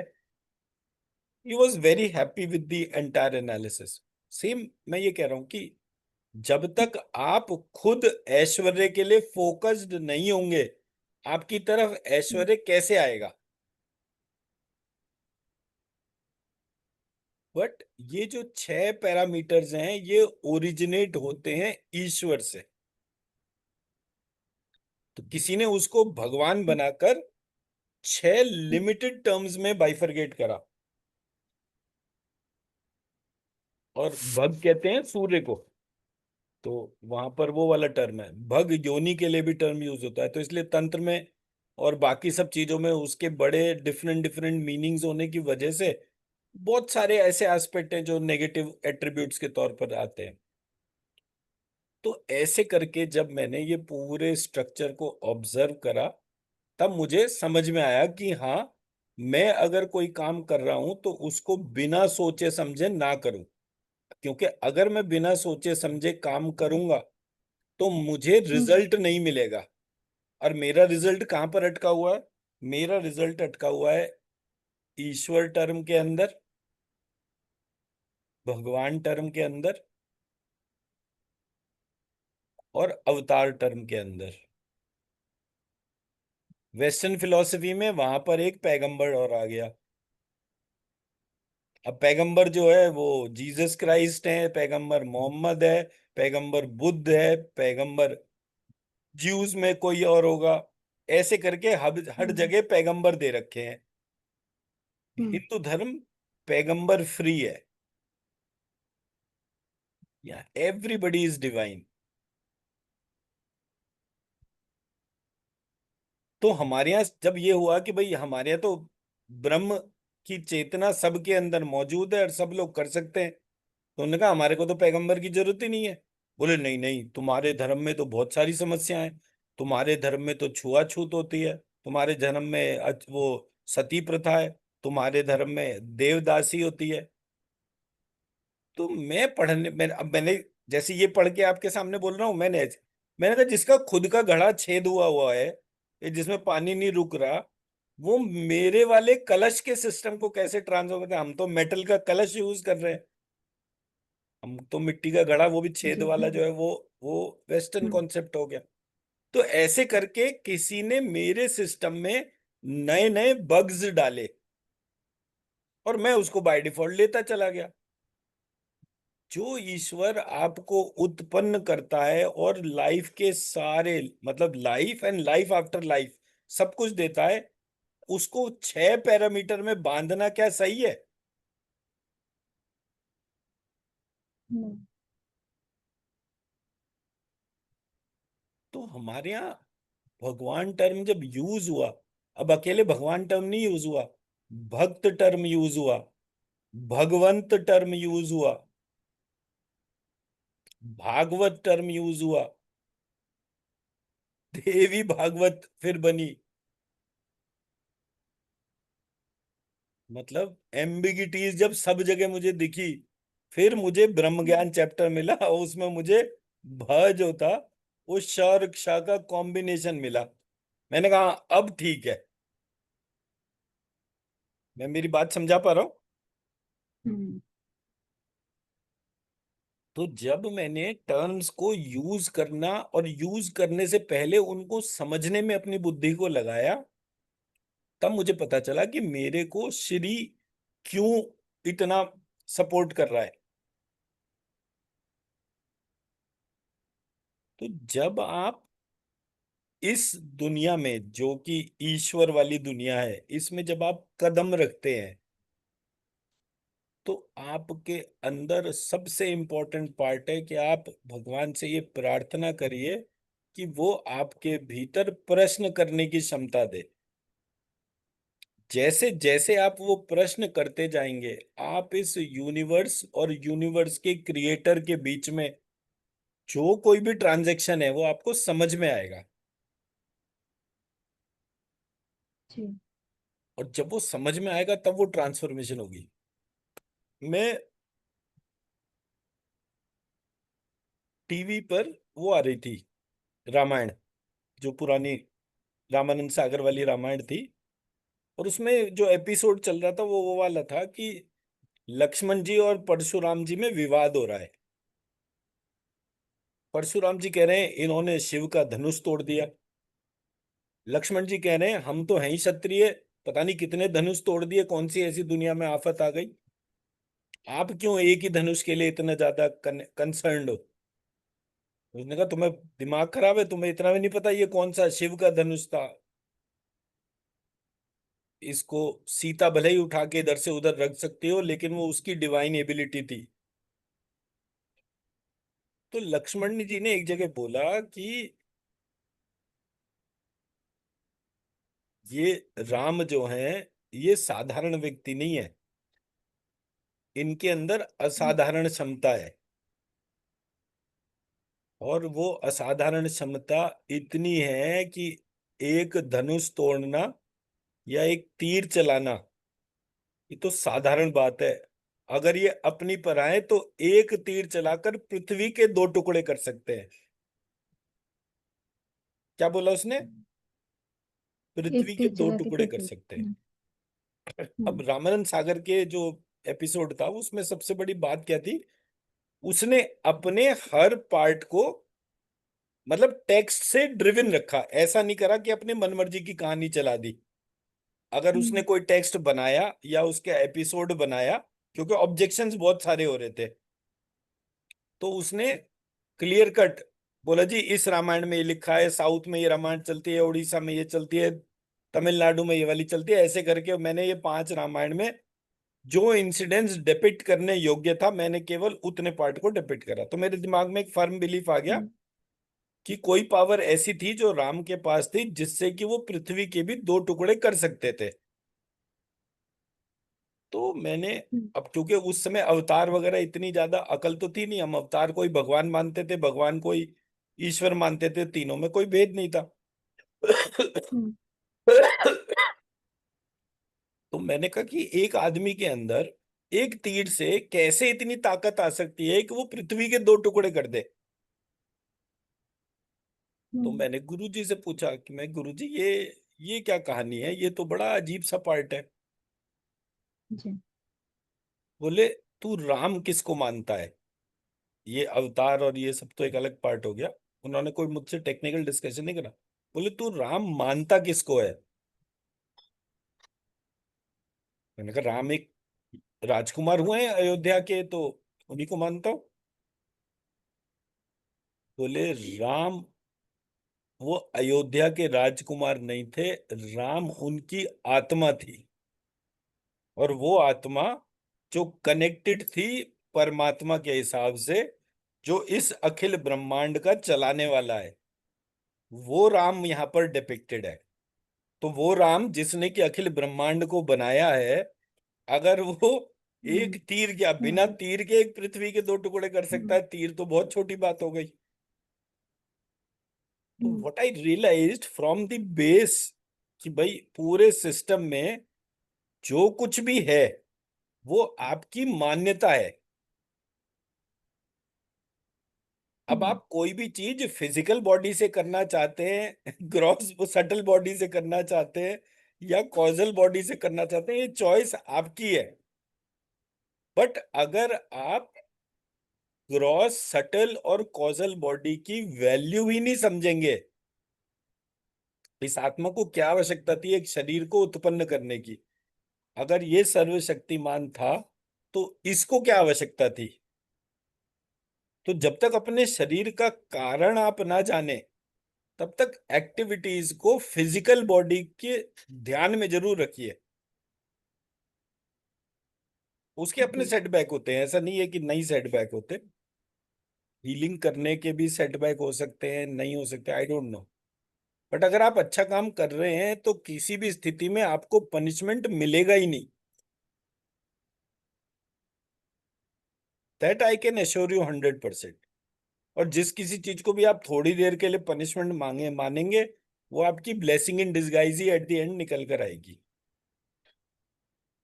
मैं मेरा पॉइंट समझा पाया? जी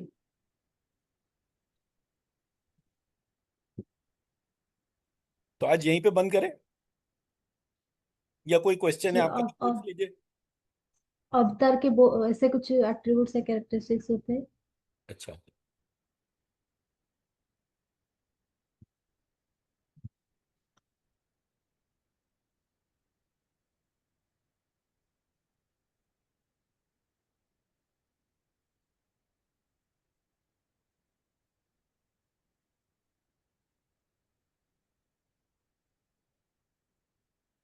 आप फिर से एक दफा अपना क्वेश्चन बोल दो, फिर मैं अपना वाला आंसर दूंगा।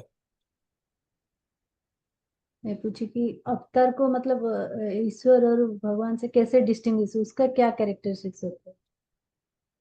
ठीक है। अवतार कितने हुए हैं? नो। ये विष्णु के अवतार की बात है। अवतार 24 अवतार का डिस्क्रिप्शन है हमारे यहाँ। और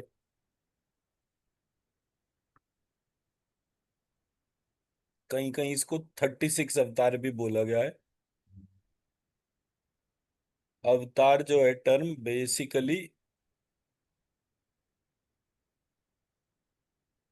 डिवाइन प्रॉपर्टीज का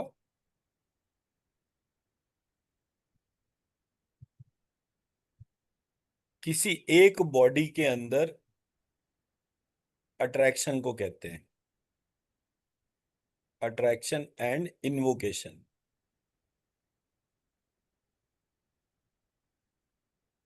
मैं मेरी बात समझा पाया? जैसे राम का अवतार जो है वो हम्म कौशल्या ने डिस्कस करा। हम्म कौशल्या ने उस व्यक्ति का, उस शक्ति का आवाहन करा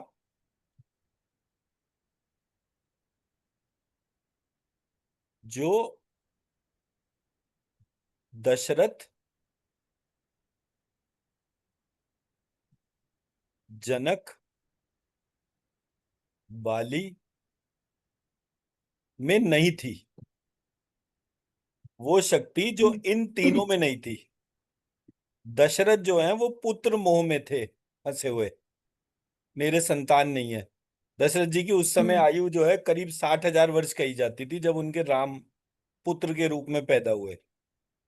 जनक जो हैं वो ब्रह्म ज्ञान के उसमें फंसे हुए थे। बाली जो है वो अपने शक्ति के हम्म, अहंकार में चूर था। सहस्त्रार्जुन अपनी भुजाओं के बल में चूर था। ये उस टाइम के राजा थे जिस टाइम हम्म, पर रावण की उत्पत्ति हुई और रावण का आतंक पीक पे था।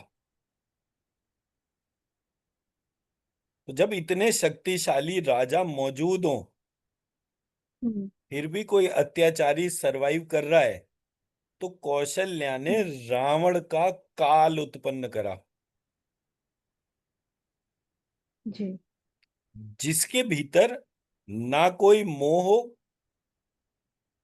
ना हम्म, कोई ब्रह्म ज्ञान को प्राप्त करने की इच्छा हो, ना कोई हम्म, ऐसी शक्ति हो जो उनको अहंकार दे, और ना कोई ऐसी हम्म, भुजा या पार्ट हो। हम्म, तो वहां पर एक साधारण व्यक्ति के अंदर असाधारण गुण उस साक्षात विष्णु के आह्वान से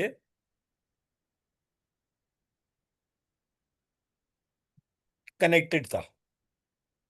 मुझे पुत्र कैसा चाहिए? हम्म, साक्षात हम्म, विष्णु के जैसा पुत्र चाहिए, जो कि पूरी पृथ्वी को रावण हम्म, रूपी दोष से दूर करे। रावण रूपी दोष हम्म, 1 2 3 4, मतलब दशरथ को देवता बुलाते थे कि भाई हम्म, हमारा स्वर्ग में युद्ध चल रहा है, आप वहां पर आइए। और वो जाते थे और उनको असुरों को पराजित करके वापस आ जाते थे। ये दशरथ के लिए वो कहा था। सेम वे जनक को भी इनवाइट करा जाता था। बाली तो था ही सबसे ज्यादा शक्तिशाली, बाली के सामने तो कोई आता ही नहीं था। सहस्त्रार्जुन बहुत शक्तिशाली था।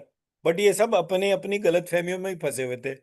एज अ रिजल्ट हमारे पास रावण रूपी रोग आ गया। तो कौशल्या ने उस विष्णु का आवाहन करके उस राम को उत्पन्न करा। हम्म, अवतार इसलिए कहते हैं।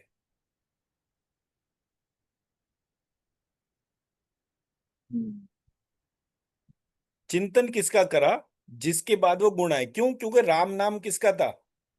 अकेले राम का तो था नहीं। परशुराम का भी नाम राम ही था। जी। परशुराम राम से भी पहले पैदा हुए थे, यानी कि राम नाम हम्म, जो है वो पहले से हम्म, मार्केट में हम्म, अवेलेबल था। हम्म, मैं मेरा पॉइंट समझा पाया? ऐसी कृष्ण जो है जी। वो नाम भी पहले से था, क्योंकि वेद व्यास का नाम क्या था? कृष्ण द्वैपायन था। हम्म, जी। तो यहां से एक मेजर पार्ट जो क्रिएट या कलेक्ट होता है, जिसके लिए ये पूरा प्रोसेस चल रहा था, दैट हम्म, वाज आवाहन। अब आवाहन किसका होगा? आवाहन जो है वो विष्णु, आवाहन जो है वो शिव,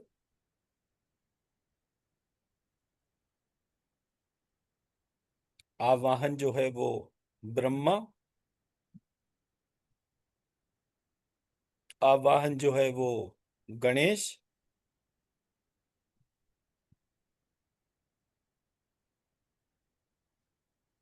आवाहन जो है वो दुर्गा।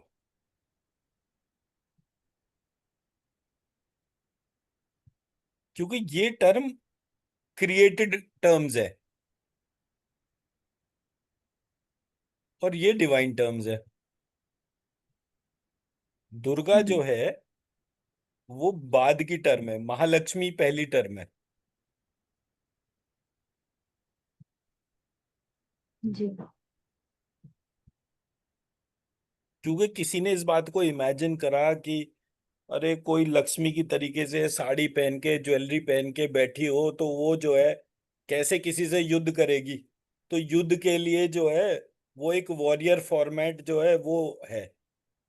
अब देवी हम्म, जिसने पूरी यूनिवर्स को क्रिएट करा उसके लिए थोड़ी कोई बैरियर है। तो हम्म, जो अवतार बने हम्म वो अवतार इन सब के बने। तो किसी ने हमारे सिस्टम में ईश्वर, ईश्वर से भगवान, भगवान से अवतार, ये पूरा फिलोसफिकल प्रोसेस था। तो जब मैंने ये सब देखा, तब फिर मैंने कहा कि हम्म एक्चुअली पूरा क्वांटिफिकेशन पता कैसे चलेगा, क्या हुआ कैसे करा।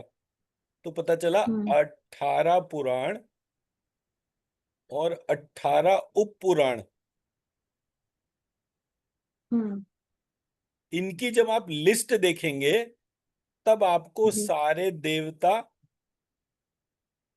मनुष्य, ईश्वर, तत्व, शक्ति, इन सब के बारे में पता चलेगा। तो कल अगर डिस्कस करना होगा तो आप जो है लिस्ट ऑफ 18 पुराण और 18 उप पुराण जो है हम उस पर कल डिस्कस कर लेंगे, ठीक है। बट उससे हमें हम्म ब्रॉडर क्लैरिफिकेशन हो जाएगा कि अवतार का बेसिस क्या था। जैसे साउथ में एक वो होते हैं, वो दत्तात्रेय उनका नाम है। हम्म जी तो दत्तात्रेय जो हैं उनको भी भगवान कहते हैं। दत्तात्रेय जो है वो किसके हम्म ऊपर थे, बोले जी ब्रह्मा विष्णु शिव, वो विष्णु तीनों की हम्म कंबाइंड फॉर्म थी। जी उनके 3 या 5 सर थे एंड ऑल दैट। हम्म तो हम्म ये जो ट्रांसफॉर्मेशंस यूज करे गए in a country where there is a history of about 4.32 billion years, hmm इतना पुराना जिस देश का इतिहास हो, वहां तो ईश्वर के अंदर भी बहुत सारी कैटेगरीज हो सकते हैं ना। बट जब आप इन कैटेगरीज को देखेंगे तब आपको हम्म स्ट्रक्चर दिखना शुरू हो जाएगा कि yes, there is one standard fact which was that there is A universe and there is a creator of the universe. The one who is acting as a creator of the universe is acting as the domain of ईश्वर। हम्म क्योंकि सुर, असुर और मनुष्य, ये जी 3 प्रकार के गण कहे गए हैं हमारे यहाँ। हम्म जन्मपत्री मिलाते हैं तो वो देखते हैं ना, जी सुर असुर हम्म और मनुष्य करके, हम्म देवता हम्म दानव और मनुष्य ऐसे करके जो हम गण मिलाते हैं किसी के हम्म भी शादी के लिए। तो जी उसमें गण ये तीनों को कहा गया है। हम्म तो अगर मैंने इंद्र की बात करी तो इंद्र सुर का राजा था। बलि की बात करी तो बलि असुरों हम्म, का राजा था। जी सो पावर इंटरफेस इन दो के बीच में चल रहा था, कभी इसके पास कभी उसके पास। मनुष्य हम्म फॉर्म जो थी वो एक जी तरीके की ग्रॉस बॉडी फॉर्म थी। हम्म ये जिसकी तरफ हो गई वही जो है वो जीतता था। हम्म इस ट्रांसफॉर्मेशन को जितनी बार भी स्टडी करा गया उसका मतलब बड़ा जी यूनिक था। अगर मैं बोलूं कि मेरे को पूजा करनी है और पूरी दुनिया जो है इंद्र की पूजा करे या बलि की पूजा करे,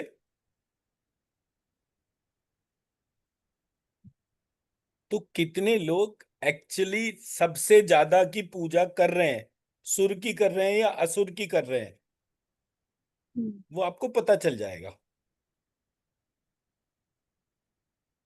तो मनुष्य का रोल फिजिकली पूजा करने की प्रक्रिया से कनेक्टेड है।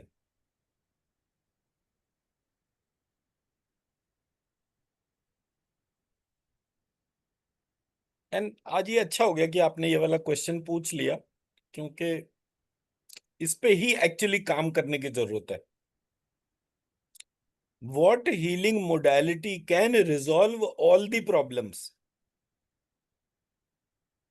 क्योंकि हम जिस हीलिंग की बात कर रहे हैं उसमें बात पृथ्वी को बचाने की हो रही है। क्योंकि ये जिस तरह से हजारों न्यूक्लियर बम लेकर बैठे हुए हैं सारे के सारे, इनको हम्म पृथ्वी से तो कोई कंसर्न है ही नहीं। इनको तो पर्सनल पावर से हाँ कंसर्न है। जी तो अगर ये अपने आप को बचाने के लिए पूरी दुनिया को मारने पे शुरू हो जाए तो हमें भी तो मरना पड़ेगा। हम्म, तो अगर हमारे पास कोई हीलिंग मोडालिटी होगी जिससे कि हम सबकी रक्षा करते जाएंगे, तो वो रक्षा के नॉर्म्स क्या होंगे?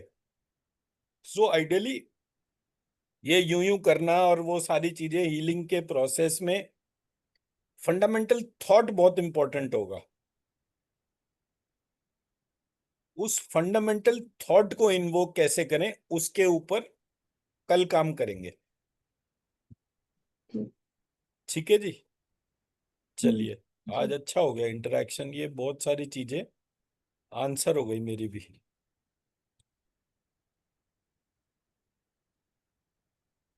ठीक है जी। सर जी। सर जो मृत संजीवनी स्तोत्र का मीनिंग कभी कर सकते हैं कि मतलब मैं जानना चाहती हूँ इसमें है क्या ऐसा कि मतलब हाँ हाँ, बिल्कुल डेड। बिल्कुल। कल पहले एक तो वो पुराण वाला पार्ट करेंगे, वो इम्पोर्टेंट पार्ट है। उसके बाद हम्म, अगर कल ही पूरा पार्ट हो गया तो ठीक है, नहीं तो परसों कर लेंगे संजीवनी वाले, उसमें हाँ संजीवनी की स्ट्रेंथ हाँ का। कुछ। बट ये है कि इसको एज ए क्वेश्चन आप उसमें स्ट्रक्चर में डालते जाइए, बिकॉज ये सारी चीजें हीलिंग प्रोसेस से कनेक्टेड है। हम्म, तो इट जी। Will be easier to understand कि हम लॉस्ट साइंस को रिवाइव कैसे करें। हम्म, ठीक है ना? जी। तो हम्म, कल करते हैं इसको कनेक्ट।